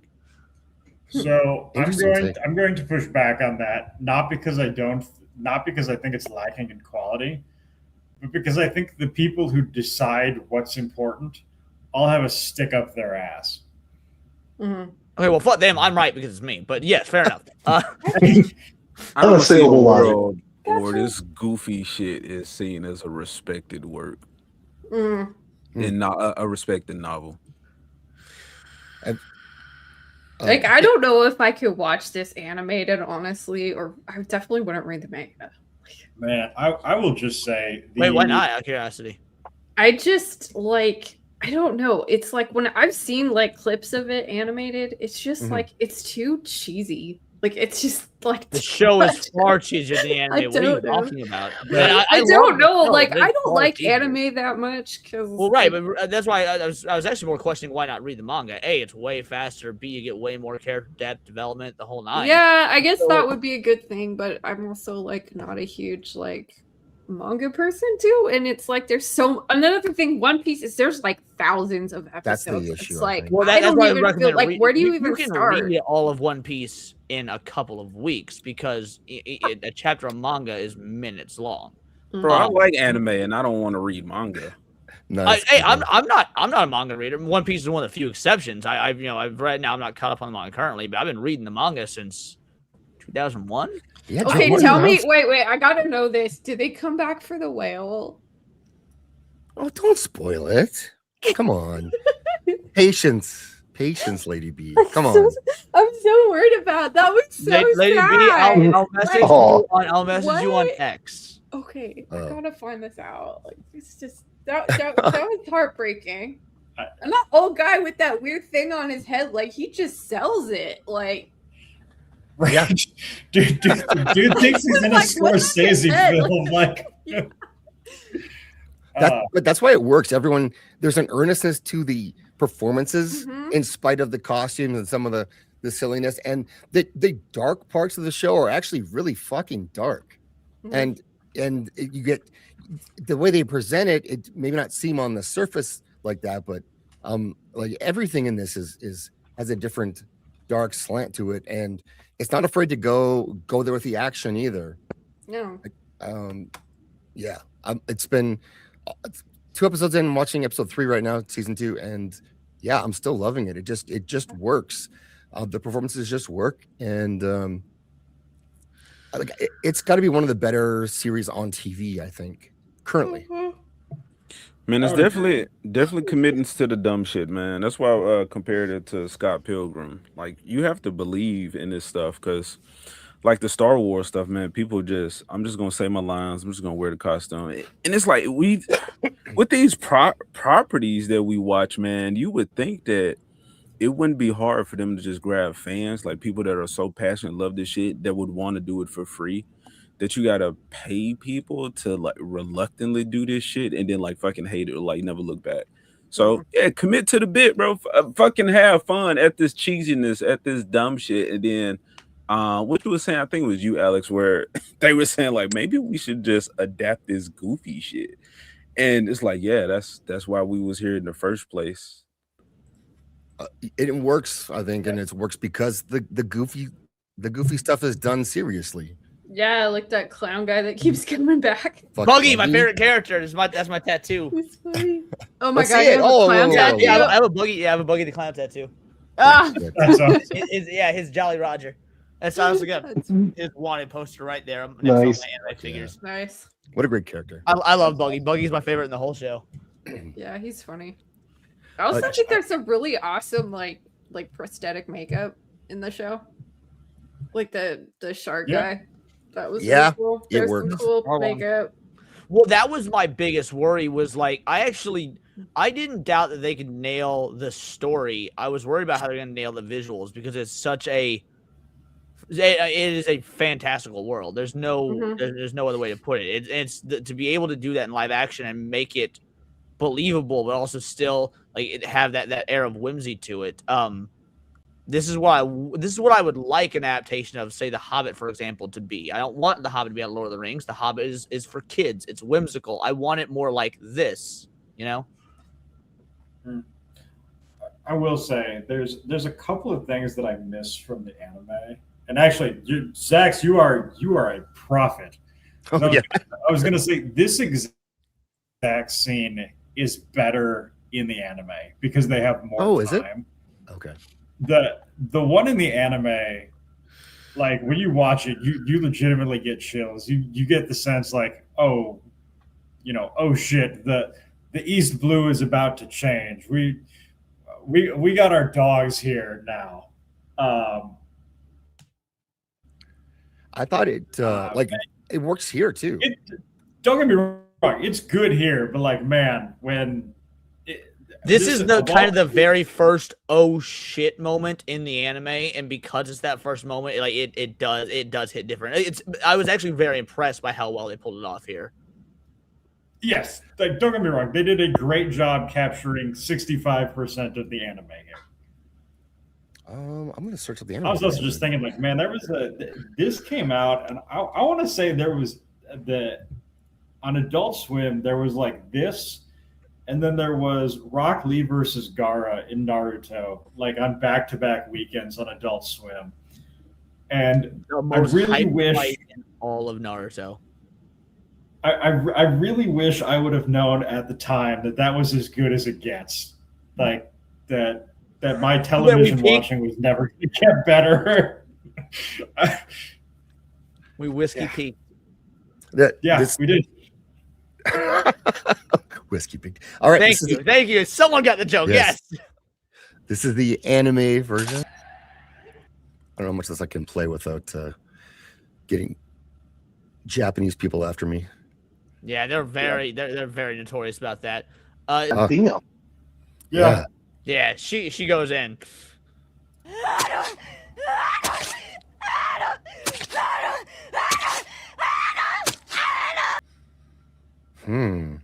This was so brutal because she literally just finished betraying them. Like he almost died like 20 minutes ago.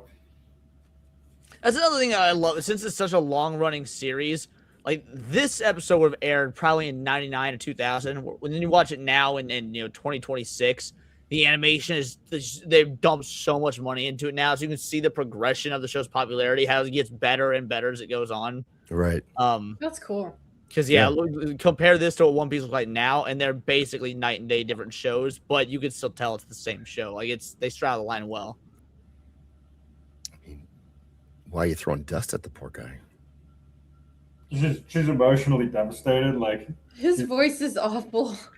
Oh yeah, I'm sorry. Yeah, rough, that would bug the fuck out of me. Yeah. I gotta say the voices in anime drive me crazy too. This is one that honestly because I know there's a lot of anime fans will be like sub dubs and the other most will say watch subbed. One Piece does have a good dub. You watch One Piece in English and it's good. There was an entire generation of these Cartoon Network shows that all had great dubs. What's animation shortcuts here? Yeah, which is another great thing. For slow scenes like this, you can take those shortcuts. Yep.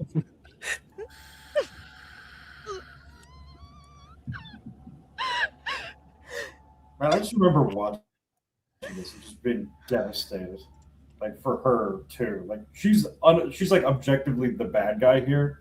Yeah, and just being like, oh man, like what a terrible situation. But it's a great character moment for both of them. Yep. I feel like the characters in this are just so like anime. Like the chef guy, he's like all wearing, he's got the Dragon Wizard suit.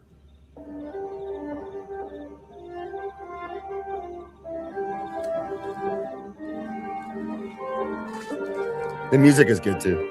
The music is really good. Yeah. Aww.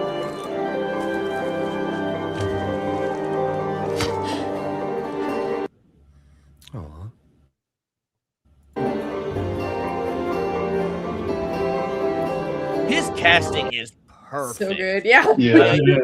Everyone on the show does well, but the casting of Luffy is the best part of the show. He just fucking nails it. Yeah, and he's in. You see the behind the scenes video where he gets to meet the creator. Oh man, it was so good. He was so pumped. It was it's great. You can tell that he loves this shit. Yeah.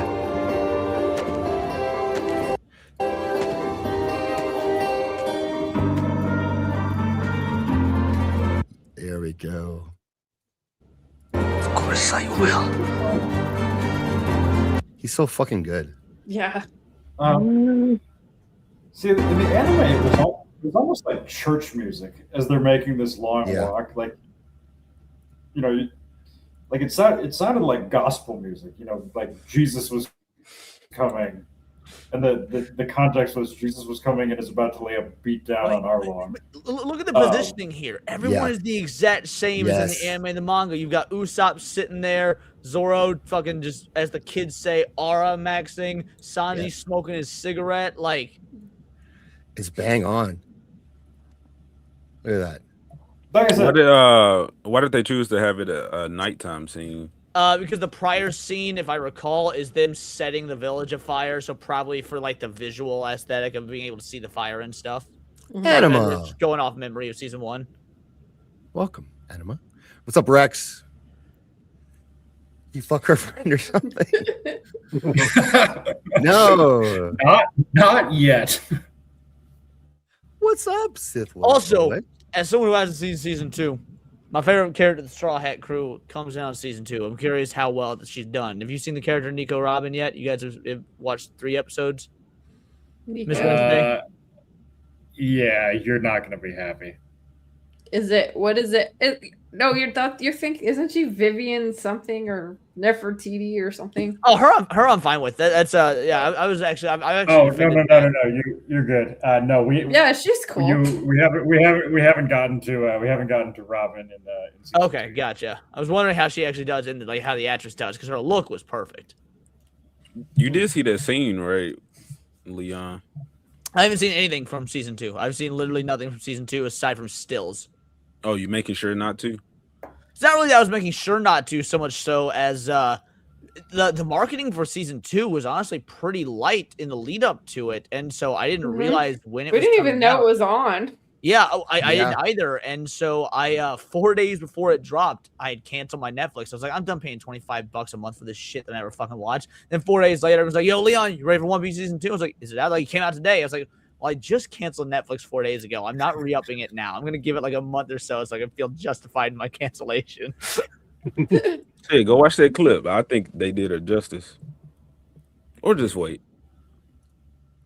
Yeah, I've seen a lot of people throwing bits online. Yeah, her right there. She's my favorite member of the crew, and I want that actress to nail her. Yeah, she hasn't had her face turn yet, but gotcha. Yeah, not yet. And you've not seen the series at all, Jake? No, I have not watched any of it. It's worth a look. No, I mean just based on that alone, yeah, like that looked really cool. I could get into that. But for you, do you have any anime that you'd like to see, or you have seen, or animation that's turned live action that worked? Well, nothing really comes to mind offhand. I was thinking earlier when you were telling me what we were going to discuss tonight. Yeah. Something animated that I thought could work well in live action. Yeah. And I remembered back to a series. It's like from the early mid 80s.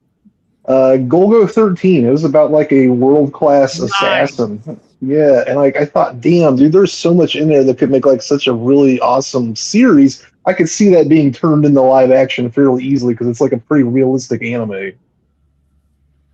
Okay. Yeah, I've heard of that one. I've seen. 13 is a good answer. I'm not sure if I've seen this though, but I was gonna say Initial D, but apparently there was like a Hong Kong adaptation, and I've never seen it. You should watch there's 5 of the movies, but only 2 of them are on Netflix. The first and the 5th.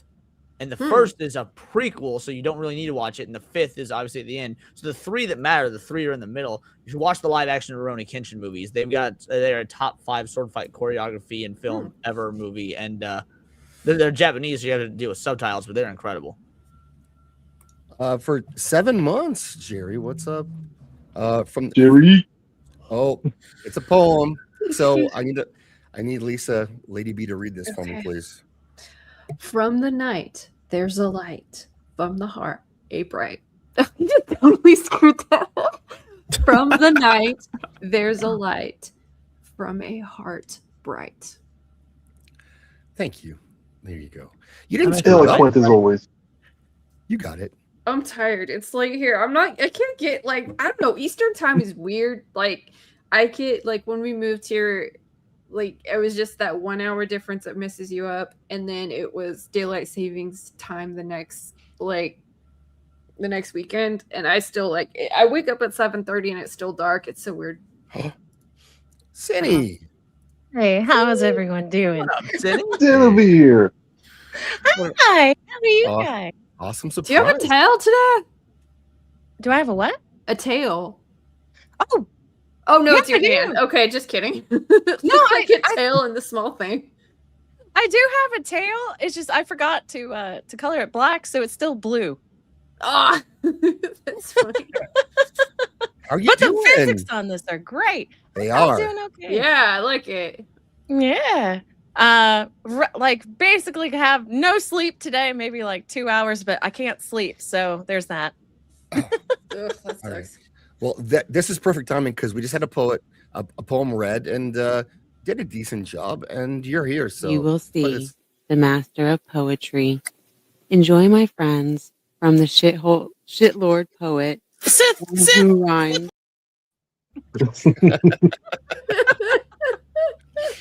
Oh, incredible clip. Yes. What a save by Cindy. Just the instincts are right there. Yeah, So- I know if it was me, I'd want someone to correct me. So Go 13, I've not seen that. You think that would make a good could Play that trailer from live IMDb. I think that you might be interested. Golo 13 is a very that's a grown up anime. Yeah. Grown up anime. No. As a do not show that to kids anime. Dude, I was like getting bootleg VHSs of that at the flea market when I was probably like 10, 11 years old. All right, take a look. I think that's sick. Yeah, I loved this shit, dude. Oh, the music will hit you though. Copyright claim. Yeah, I muted the Japanese in particular about the music. Yeah. I've had streams taken down for their music. Transformative. Transformative. There we go. Yeah. Oh, this is like some kind of reboot Yeah, I would say series this is from way too the. modern. The original was from the 80s. Yeah. I've never seen this. But it's I haven't either. fucking brutal. In a good lots of exploding heads. Who would you cast? Damn. You know, I don't know, 15 it's years just- ago, Batista would have been perfect, but not now. Are we He looks ignoring pretty the much like fact a that fruit. guy looks exactly like Steven Seagal?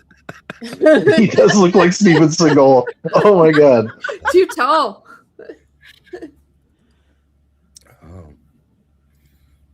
Hmm. A lot of gun porn. Chow Yun Fat. There is. Yeah, I loved this stuff, man. And just more like grounded kind of storylines, I guess. It's not like there's not a lot of whimsy in this one. Right. Straightforward. By not a lot, he means none. Yeah, we are anti-whimsy. I was thinking too, like shit that Netflix already has rights to in some capacity. Mhm. I fucking love the Altered Carbon book series. Oh, I yeah, adored the that's first so season. good. Oh Season man, yeah, so they're good. excellent. And then it really fell off hard Oh, for fuck. season Yeah. 2. So Yeah. If there was some way to continue it in animation, because I think it would take the animation really well if you had the right people doing it. Yeah, definitely. I like that. Yeah.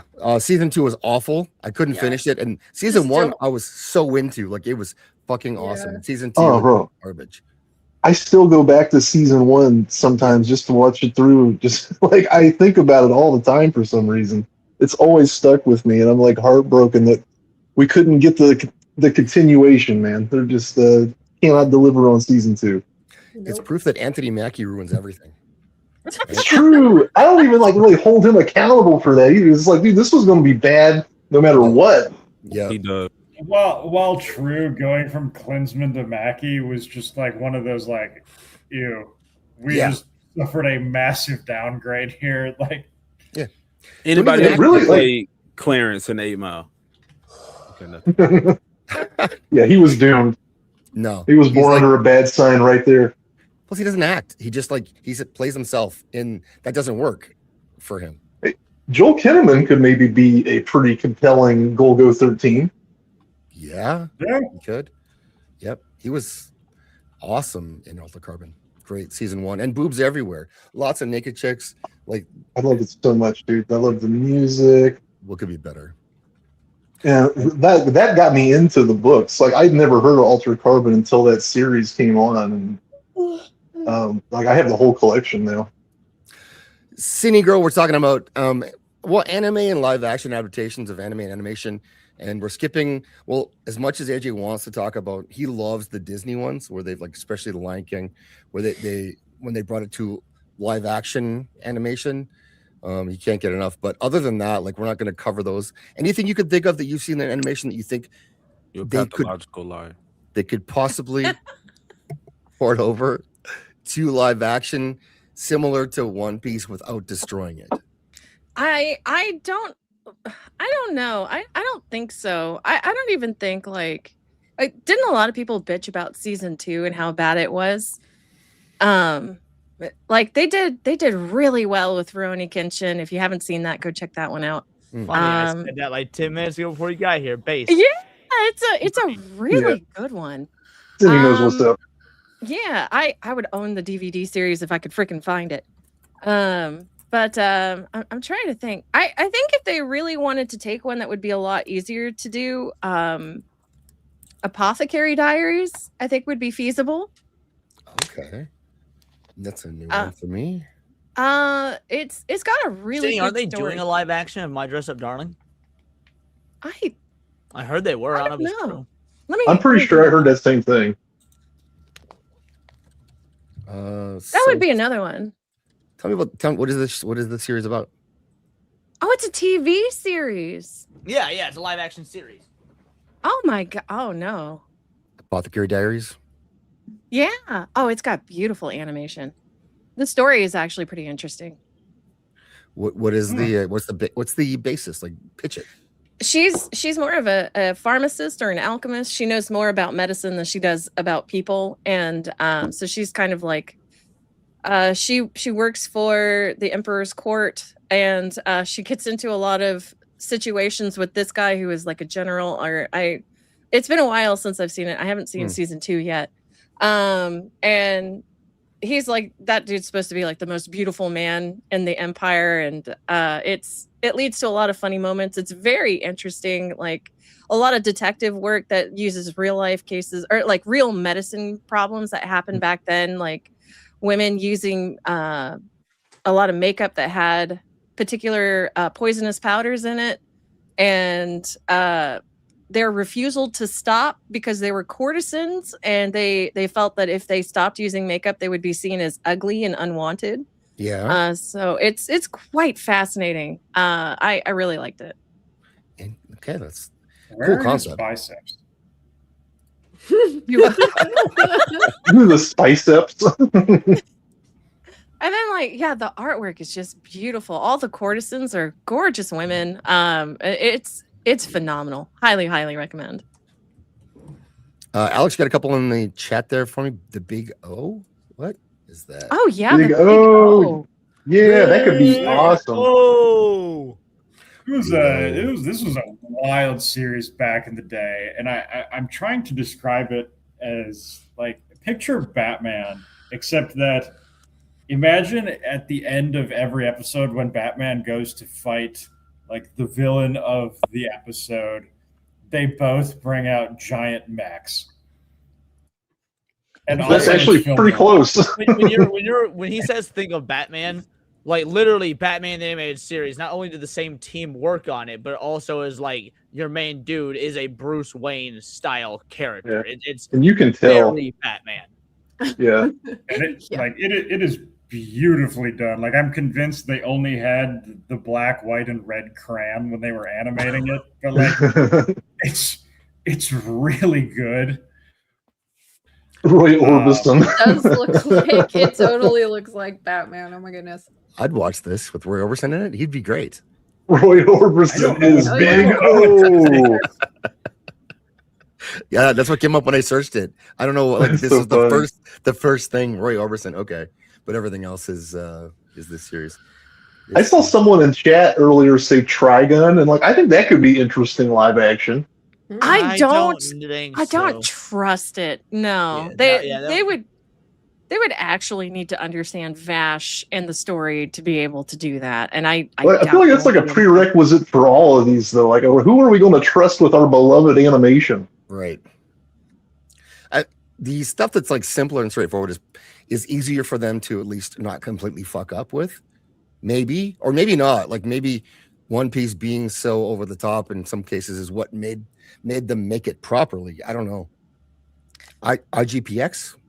Maybe they were more afraid of the lynching that would happen if they didn't do One Piece properly. True. Yeah. Probably. So More a product of fear than love. Yeah. Yeah, right. Well, I think they just had the guy who they had Odo there to do it. Like, Yeah, I think right. that's basically why it was successful. IGPX was it was basically Formula One, but with racing robots. I I've never heard of that. I want to give you a little bit of pushback there, Alex. I don't think that's true. It doesn't matter if the mangaka is there or not, because I'm pretty sure Attack on Titan had their creator there for the live action. And the guy was like, you know what? We're going to change this story. We're going to make one of the coolest characters, like 3 of the coolest characters, just one person. Like, just combine them all and make them miserable and awful. And so it doesn't always work that way. It's like they fundamentally do not understand what people like about these shows. Yeah. Yeah. Sorry, I didn't mean to take over. I'm going to say something that's going to make a lot of people mad. Mhm. But Attack on Titan has always been mid. That's I not agree. that at all. It's Attack on Titan kind of blows. Season 1's good, and then everything else fucking sucks. I know the best thing about Attack on Titan is the theme music. Oh man, yeah. Season 1, season 2, very good. Didn't watch season 2. Not going to watch the I like that live cat. action. Yeah, I gave up Don't. on it. They were Luca? trying to be smarter than what they had to. It could have Season ended 1? at season 2 and it would have been good. Zoids would be interesting. Zoids. Zoids. Badass.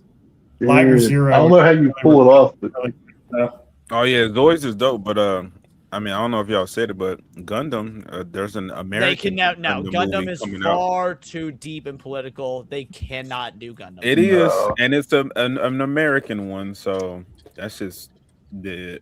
Oh yeah, I forgot they're supposedly doing a Gundam live Yeah. action. Sydney Sweeney is going to be one of the main characters. Nice. that's crazy. Can't let you know. That's good. casting. Leon's right though, dude. Like the political intrigue in Gundam alone, it's like fucking War and Peace with robots in space. Yeah, they can't have that. Tough to adapt that, but they're doing it anyways. You said is it actually going to be a movie? Like, is that a rumor or she's attached? No, or- no, it's true. Like, yeah, it's true. They're doing a movie of Gundam with Sydney Sweeney. That makes me Okay. tired. Let's see what else we got here. Okay, yeah, you did say Gundam. You brought that up already, Alex. Thanks. I'll recommend one more before Let's I go, bounce on Leon. out of here, if you'd be so kind. Yeah, please. Here, let me just share my screen. Excellent. Let's do it. I don't know if I trust it or not, but if someone could do it right, which is the prerequisite, I'd really love it. This is an anime called No Guns Life. It is dude. one of the best anime of the last decade. Basically, got this dude right here, Jinzo. He has a fucking magnum for a face, which is cool as shit. And he's a private detective in this dystopian cyberpunk world. Where like you've got humans with implants and stuff, and you also have like normal humans because it's after this big cataclysmic war, and all the humans with implants were like forced soldiers and shit. And he's just trying to live his life as a private detective, and people keep bringing him jobs that fuck shit up with evil overarching tech corp people that made him. And I mentioned he has a magnum for a fucking face. This makes a lot of sense as live action. Magnum face. I am reading through this. This reads exactly like a high tea Blade Runner. It kind of is. A high tea Blade Runner. Now it also, but since it's a noir show, it also does the slow noir stuff like Blade Runner. So like you'll get like slow 15-20 minute episodes, then just massive high tea action shit, like 2 or 3 episodes. It has like that like hard boiled vibe. Yeah, it only ever got 2 seasons. This anime is totally finished. So I think they're like 24 episodes a piece, I think, so you can knock it out pretty easy. Or maybe 12 episodes a piece, so 24 episodes total. Now I got 2 seasons. This anime is fucking awesome. I highly recommend anyone watch it. And if we could ever see live action, a magnum for face, it's way better than Chainsaw Man. You have That's a chainsaw good call. for faces or guns for faces. You go guns every time. I'm surprised you didn't choose this one as our next anime. That's the American in you talking. Yeah, that's true. That's the American talking. And this one's on the list, Cindy. Don't worry, this one's on the list. But I want to go something a little more mellow with Kids on the Slopes. We've been doing so many mellow anime lately. Oh, okay. Mellow, okay. Leon likes his mellow anime. I can see that. I do. I mean, I like the bombastic off the wall action shit, but I also just like nice mellow shit. This is like, this is a character study. I like a nice slow character study. I think that we're gonna wrap up here shortly, but Leon, I know you got to go.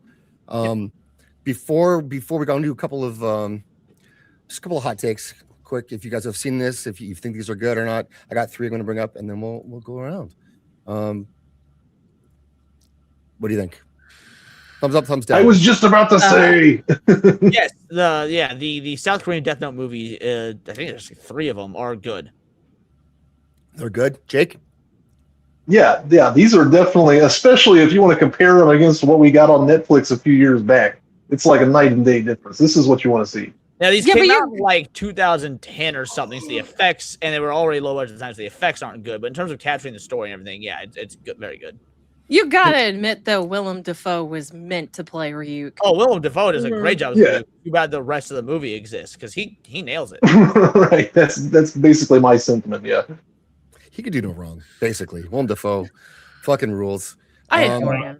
I saw Aquaman 2. That's not true. I haven't seen that. I'm okay.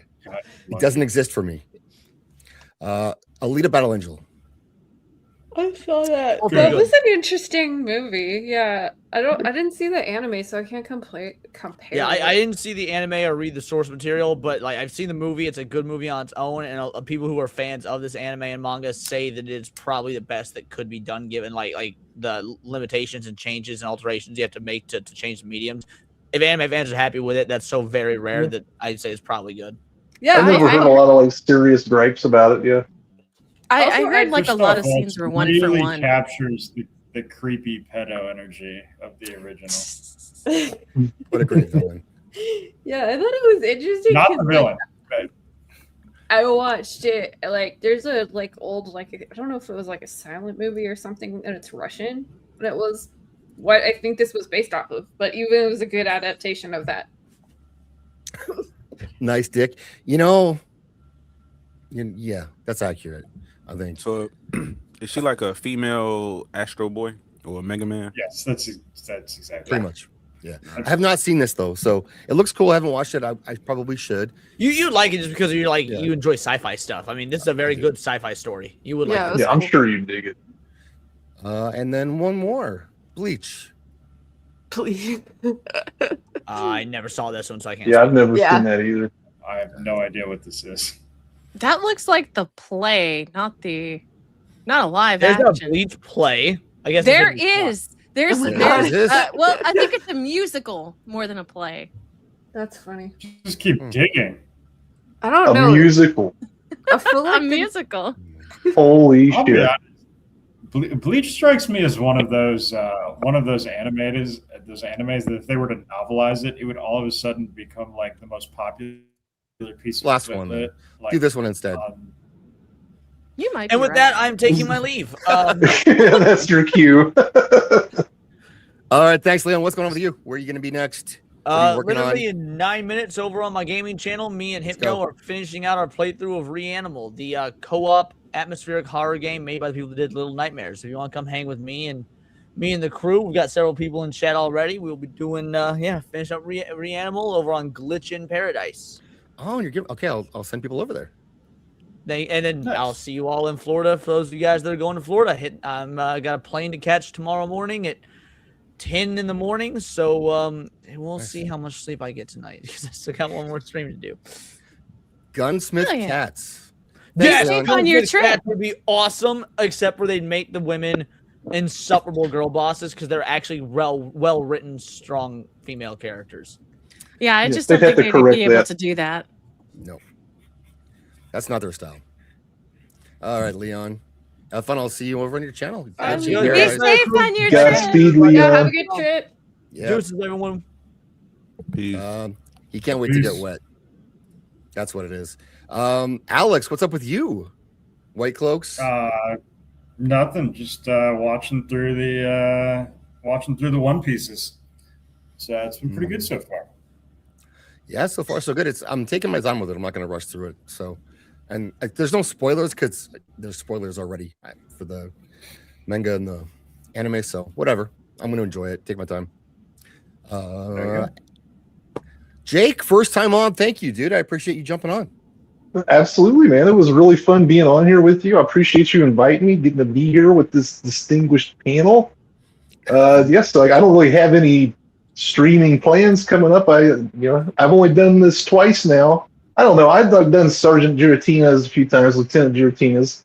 Yeah. But like as far as like our mainstay shows, yeah, man, haven't done a lot of that. So I guess I'll come back on the next time somebody feels like inviting me. Hell yeah, Jake. Yeah. Yeah, I really like doing this. It's super fun. It is, right? Yeah. And so like people in the chat too, like I used to always bug people if they're in the chat for a while. I got to know them. I could understand they could kind of hang, at least from the chat level. They could probably be on the shows. I used to bug people. I don't anymore. But if you're someone who's in the chat who wants to give this a go or come hang out, then just reach out and let us know, because I've seen, Rossi jumped in with Gooch, and now I've stolen him. And then and Jake was with Leon, and now I stole him. So yeah, people want to do this and you want to have fun with it, then yeah, reach out and ask people and let us know. And we can definitely make it happen. Unless you suck.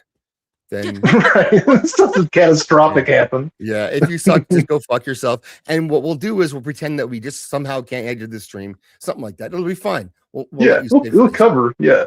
Yeah. I appreciate that. It's good knowing that I always got a safety net. I appreciate that, Zach. Yeah, I got you covered. AJ, what up? Tuesdays. What are you eating?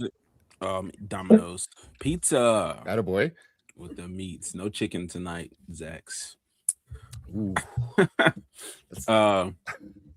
Yeah, so Tuesday, man, I'm working on a Pokemon video right now because I hate that shit, and I hate that so many people are loving what's happening. They're part of the problem. Shout out to you, Nadia. And yeah, and then with Monster Hunter Story 3 just is coming out soon, if it's not already out. But yeah, monster taming. Anyway, so yeah, I'm getting back to making videos. That's what I'm gonna be ranting about. Pokemons like a grown-ass man. It's okay. My husband likes Pokemon too. Come on, Alex, let's complain about it. Ain't nothing wrong with Pokemon. Winds and waves. You excited for that? That looks cool. Who said Wait, that? do you mean there's nothing wrong with liking Pokemon, or there's nothing wrong with Pokemon? There's Yeah, this distinct difference. there is a distinct. What are you trying to say right now? Because don't shit on Avatar. Don't carry that same energy over to Pokemon right now. Pokemon. I got only love for Pokemon. All love over here, man. Okay. I wish they didn't have to fight, and it wasn't so violent. I wish they didn't have to fight. That's the best part. I just want to do beauty contest. Just I don't In a know. perfect Pokemon game, that should be an option, or you could just be a fucking Well, contest winner. Assimus playthrough. The perfect Pokemon game would be Power World. They have guns. Ew. Cindy's got it. I never played Power World, but I can't imagine myself shooting up a creature to weaken it and then fucking capturing it. It's there. But you can aim a hyper beam at him, no problem. Yeah, I know, right? Bullets are a step too far. Bullet hole, yes. Sensual combat between the Pokemon. Yeah, serious question. Yeah. Serious question in the chat. Let's go. Soul Assassin. Best starter? Oh shit. Yeah. Man, I can't say best starter. My favorite is Chimchar. I'm gonna have to go either Totodile or the Gen 3 water ground one. I can't remember its name. You don't get an Mudkip? ore. You don't get an ore. Gun in your head. This is your partner for life. Oh my god. Okay. All right. I'm going to go Mudkip for the typing advantage. There you fucking go. Jesus, man. Mudkip. Mudkill? Mudkip. With a P. Kip. Because when it grows up, it's going to be a monster. It's a monster. I hate Infernape didn't get a mega form. Charmander. Okay. What's up, Vesker? Hey, Vesker. As a kid, you choose Charmander. When you become an adult, you have an adult answer. And Charmander ain't it. I honestly, I feel like your average I don't know. 7-year-old was able to figure out that both rock and water were weak to grass, and therefore you should choose Bulbasaur. But I understand that also some people mature slower than others and maybe not have come to that realization. Yeah, bro. Charmander is the game on hard mode. It's literally like the difficulty settings for the game is which starter you're going to pick in yellow, green, and red. I would if I had the choice of making sure that it never ever evolves, a Sprigatito. Oh, classy. It's the green grass type kitten. It's so freaking cute. I don't want it to ever evolve. Yeah. Zach. Fuck, it's obviously Squirtle if you're just Pikachu. hanging out with it. If you're in game, it's Bulbasaur. Okay, Pikachu. Pikachu. Yeah. Hey, Pikachu's he a starter. was the starter for yellow, so it counts. I and think. yes, and Pikachu if you're marketing. Yeah. If All right, Lady B. marketing? I don't know. Lugia. I don't play Pokemon. I'll just say I had- Bulbasaur because there's a Monstera like plant that's There you named after Bulbasaur, and I totally want that one. Lady I B, haven't had to bought a Google Pokemon mine. game in like a million years. I only play like ROM hacks on my phone and shit when I got some downtime, like trying to kill a few minutes. So like, I haven't actually like owned a Pokemon game since probably like Silver or Gold, Crystal, whatever that generation was. That's how long it's been. Gen 2. Damn. That's a The long time best ago. gen. The one that should have stopped that. I've never played Pokemon, so I played Magic. Lots of Magic. Lots of Magic. Ninja I Turtles feel pet, right? you should be considered a starter, so that could be my starter Pokemon. Who? Mimikyu. He's a ghost type. He's amazing. I love him. Bro, He's a sad little guy because he's got like a makeshift Pikachu costume on because like he's too ugly or bashful or some shit. He's like He's too scary. He's Yeah. scary. He's scary. Bro, Mimikyu and Mawile are my favorite fairy types. Oh man, yes. Yeah, good choices. Good choices. Mimikyu is a monster, man. I object to the existence of fairy as a type. I understand, bro. No, dude, it's good. We got to counter the dragon type. I hate it. I'm not gonna lie. I'm a little leery even on like steel type. Like, Oh, come on. It's too much. Like I said, I accept the existence of Steel type. I'm not enthused about it though. That's wild. Some of the best Pokemon are Steel types. Mawile, Metagross, Scizor. Goddamn. Scizor was pretty sweet. That's basically the one argument that I have for it. But they introduced Steelix. Steel and Dark at the same time. Yeah, Steelix was cool. Scizor was cool. Aegislash. But then they just started adding stupid ones after that. Well, yeah, there's like somewhere around the generation 4, 5, 6, they just started making up the most random. It's like, here's like a pile of garbage. It's a Pokemon for some reason. Here's an ice cream cone. It's sentient, and yep, it's a Pokemon, all right. Here's a fucking hot air balloon. I guess that's a Pokemon. And oh yeah, it like captures children's souls. Nah, Driftbloom. That was a nice one. Gen 4 was my favorite.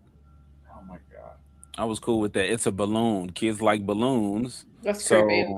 So Kids yeah, like they balloons. grab the balloon and then he fucking takes their soul away at the same time. Zach, so we fucking up right now, buddy. I feel like we've like derailed your outros. I'm sorry. No, I'm trying to find Leon's stream so I can raid to it. So you guys, please keep talking. So here's how I know Pokemon is a Japanese franchise and not an American franchise. Because if there was a Pokemon that absorbed and stole children's souls, Americans would have exterminated this thing. Sorry, we can't have it. You're done. You're out of here. Whereas That's pretty sound reasoning. Yeah, whereas the Japanese are just kind of like, you know what? Sometimes some kids get their soul stolen. It happens. Bro. There's nothing we can do about it. Oh, you're talking about Drifloon, right? Yes. Yeah, Driftbloom. Yeah. And then they hang out at hospitals. Oh my god. Like it's messed Yeah, right. up. Right. That's Like, creepy. again, if this was an American franchise, there would have been Lieutenant Surge outside the hospital, like in a Humvee with like an M60, just gunning down all And the his, drinking. and his Raichu would have one So- as well. God, that would be Yeah, he'd have like a incredible. minigun, and the Raichu would power the minigun. God, that'd be so fucking sick. That's Bro, Power World. So you have to play Power World. It's great. No, I'm not playing Pal World. Yeah, I Your can't your play Power monkey World. Pokemon could get like an AK. Here's my problem. 250 Pokemon is the correct number. I'm not willing to relearn another 250 Pokemon to understand Pal World. Come on. You could do it. I did it. I was like set your past 30 ways. years old, and I did it. No, like there's only a certain. I mean, it's like sports. Like I learned back in the day 100 baseball players, and then they all retired. I'm not learning another 100 baseball players. Like, I'm sorry. Oh my god, did you do it for the NFL? Oh my god. Yes, the NFL is obviously different. You're old Manning right now. You are old Manning. Okay, You're boomer. Pokeboomering. That's fine. Being a Pokeboo. That is the correct position on this. That's your type. Fairy, We did it. fairy It's set up. types. What kind of faggot shit is fairy types? Oh, Fairy is terrible. And they all look like, gay. Okay. No, man, I like the fairy That's type. I like the Misdrevious. That's a good one.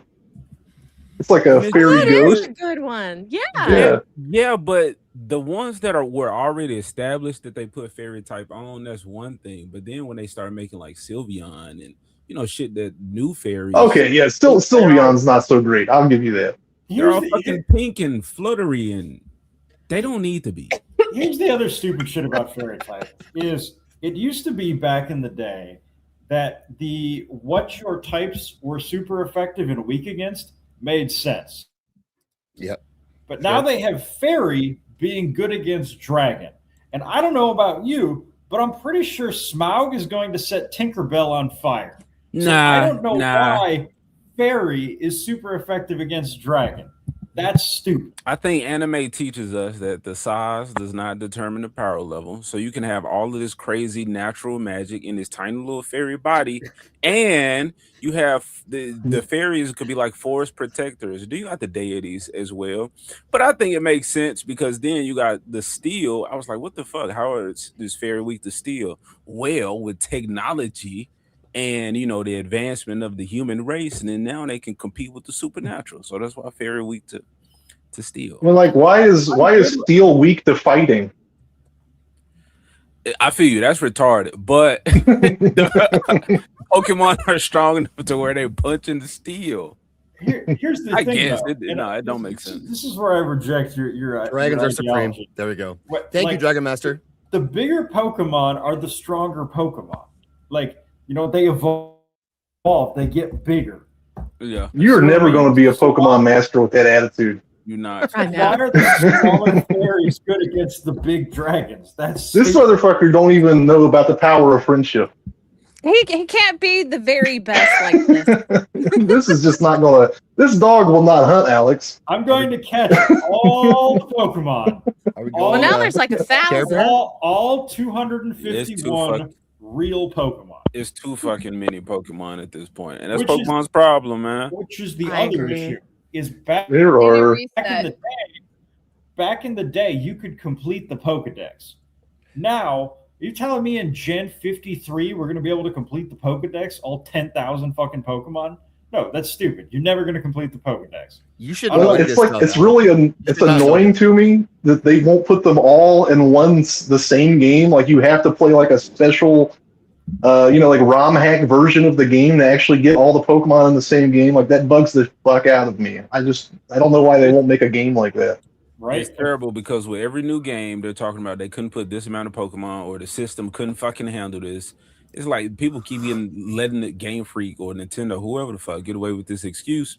Then why y'all keep accepting and championing more Pokemon? Just put out one fucking Pokemon game, bring out expansions over time, make us pay for it. Of course, it's going to be paywalled, but give me access to all these goddamn regions. So I feel like it's a living, breathing, whole Pokemon world. Instead of That's what was so cool about like Pokemon Silver and Gold and Crystal was you would go from Johto back to Kanto.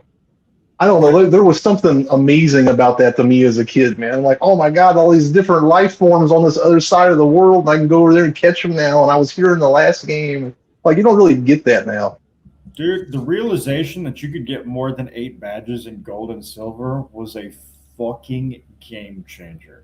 It was. Like, the sense of accomplishment was unmatched. You beat the Elite Four, and then they were like, psych, bro, there's another game. And not only is there another game, it's the game that you played before with some subtle differences caused by the passage of time. Yeah. And then at the end, you get to fight your guy from the first game with your character in the second game. Like, yeah, even like just hearing it out loud, like it's fucking mind blowing, dude. That was like if you're a 12-year-old kid, that's pretty much like peak living experience right there. Right, and I get the part of this that also confuses me is if you're Game Freak, like your games take up like 8 megabytes. Like I can play like a Pokemon game on my fucking beeper, and yet you can't give me the Pokemon game that has all of the regions in one game. It's certainly not a storage space problem. Like, you're just being cheap hoes. Right. Like, guys, we can play Doom on our smart fridges, and you can't put 1,000 Pokemon in one game. We can play Red Dead Redemption on our phone now. Wow. You can? That's crazy. What? You play Red Dead Redemption. Yeah, it's the first one. Jeez. Okay. Dragon Master, this is for you. Thank you, dude. $10. That is awesome. I'm gonna play you a clip with Cindy in it. You know, if you want to suck on something, let me help you. Scream the N-word at different decibels, just to be sure. No, please don't do that. Nigger! Whoa. I love it. BMO makes it so good. Yes. Yeah, that's right. Welcome, Lila Darkmoor. I think you're new here. Me too used to be the final Pokemon. Return to the simple days. Yes. I don't know, but I'll take your word for it. And Michael Doberdad, what is up, dude? I went for an hour-long dog walk. Good for you. And the convo got even sillier. Yes, it did. This was a donation also. And Magic Gathering over Pokemon. Agreed. Okay. Let me give you another take here. Hold on. Go ahead. Play the clip. I have to give. Well, I mean, we'll do this one. This is Leon. A woman. No, it's Super Trans. With amazing skills like jumping atop a building just in reverse. Lopping up.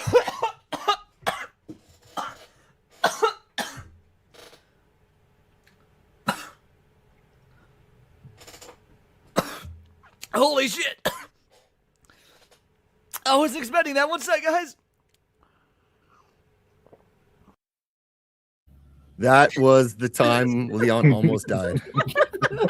In fairness, that shit was hilarious. It's hilarious. There's another stream. I said something really stupid, and you watch the smoke leave his mouth. He realizes what I said, and then all that smoke goes back in his mouth, and he starts choking to death. I gotta find it, but it was hilarious. Please find that.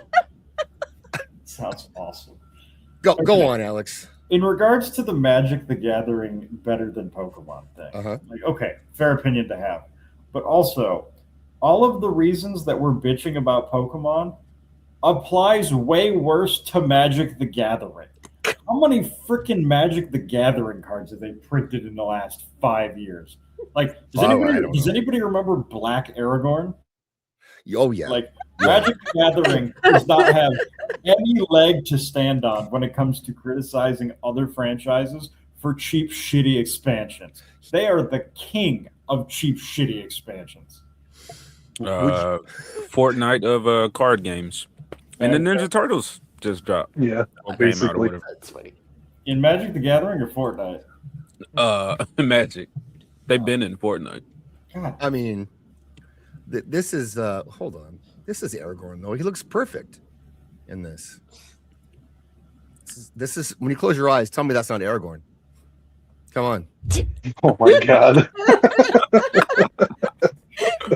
What is on his head? It looks so funny. It's a gay crown because It he's looks gay. like war, but they were trying to cover up his Klingon riches. It's on the it's on the card though too. Like that's the image on the card. Here's the other version of him. Also, at the risk of It's a mirror. It's a mirror.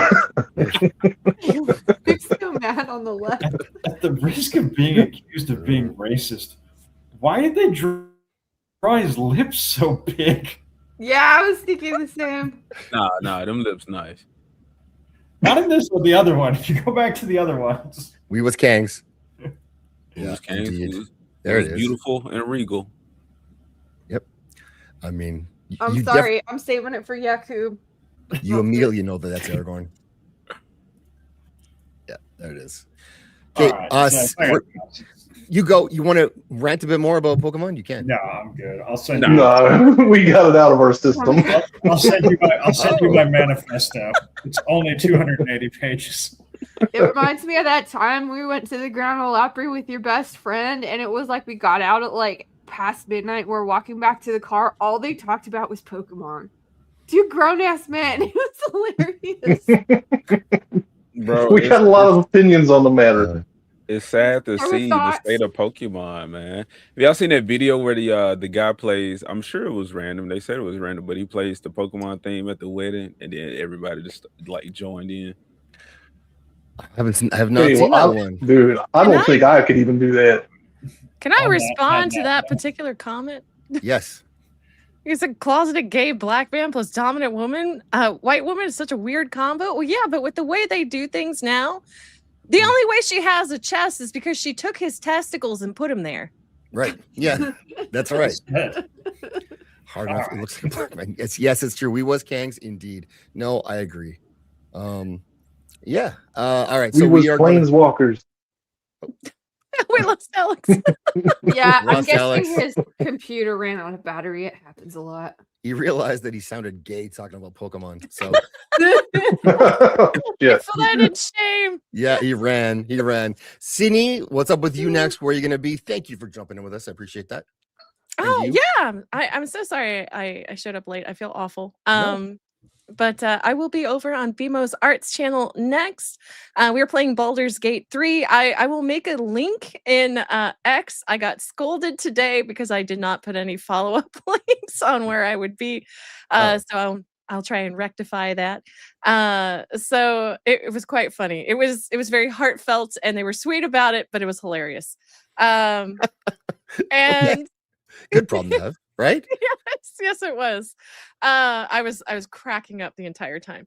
But tomorrow I will be doing a special event for side scrollers. I will be playing Lost Castle 2 or Lost Sword. I can't remember the name of the game.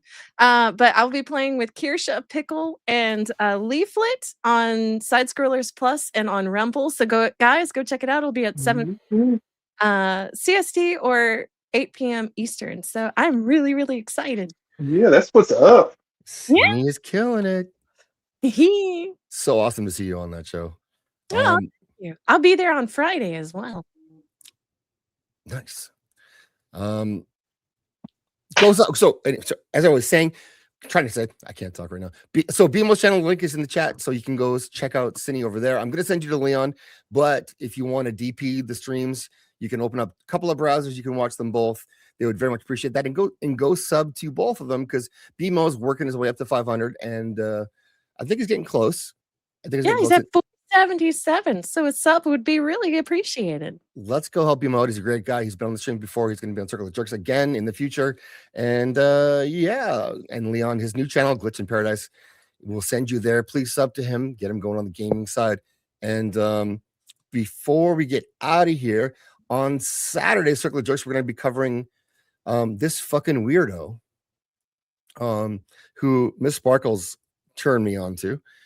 He's a YouTuber, right-wing, white supremacist, French Canadian. This girl in his he talks a lot about inseminating girls. So he likes to find women who are mentally around 10 or 11 years old and inseminate them. And because he's such a great white person that he's gonna expand the race based on his genetics, which is short and stocky. He also is he's actually a neuroscientist. He worked at Duke University, and then that was my first guess. Yes, he went super far to the right and had to run back to Canada. And this girl is his common law partner, who he probably murdered, and she has been missing. And for months. And Jesus Christ, man. Yeah. So there's a lot to see with the guy. That's why I'm showing there's a lot of videos about this guy, but he is he's a piece of work, and he even made a video about if I killed her. Classy. About his missing girlfriend she was autistic. So he said that he dropped her off at a gas station like she asked, and no one ever saw her again. That's wild. Yeah. So it's also a bit of true crime. Maybe we can solve this mystery. And but she's still a missing person, and he thinks it's hilarious. But, what the fuck? Tony Gonzalez. He's a real Chad. These are so everyone is, he does a lot of streaming with who's the big white supremacist guy, Richard something. I keep saying Richard Sherman, but that's the former cornerback. Dude. Yeah, Richard Spencer. He streamed with Richard Spencer. He debated Vosh, which whatever. Ugh, Vosh, gross. Yeah, but check out this guy if you want to come on Saturday and help us figure out if there's somebody mystery to be solved. And that's Saturday. Circle of Jerks. It'll be fun. Sounds promising. In our spare time, and he's also hilariously retarded. So there's so many layers to this stuff with this guy. And thank you, Doberdad. Cine, Kirsty, and Leaflet. Yeah, it is diabolical. I forgot to mention Pickle. There's also a VTuber named Pickle joining us, so that's my bad. All right, Pickle indeed. Thank you, Doberdad. And then you can come on each other's faces.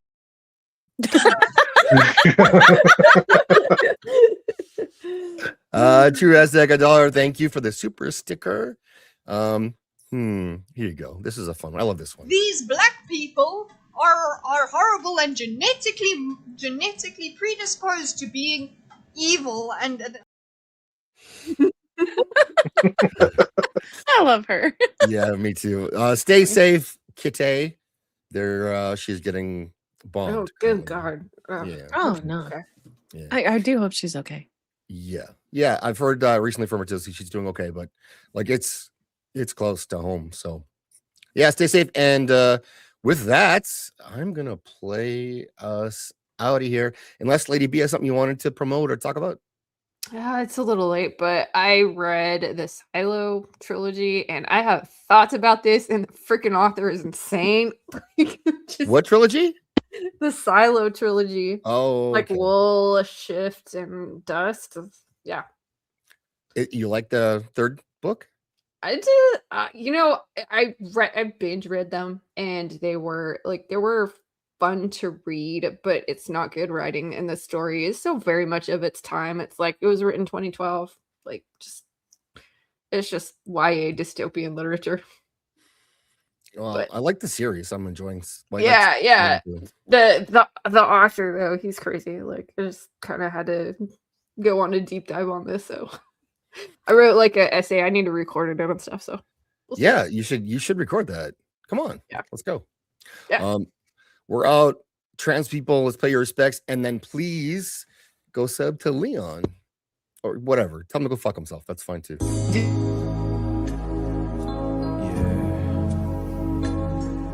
Respect to the trans community. And fuck you, trans fools. Trans people are my friends. Trans folks gon' catch these hands. Trans people are my friends. So respect them for we're going in. Trans people are my friends. Trans folks gon' catch these hands. Trans people are my friends. So respect them for we're going in. Trans folks, show your fucking out. I'll knock you out. I'll knock you out. Trans folks, show your fucking out. I'll knock you out. You better watch out. Trans people are my friends. Trans folks gon' catch these hands. Trans people are my friends. So respect them for we're going in. Trans people are my friends. Trans folks gon' catch these hands. Trans people are my friends. So respect them for we're going in. Trans people are my friends. Everyone. Trans folks gon' catch these hands. Trans people are my friends.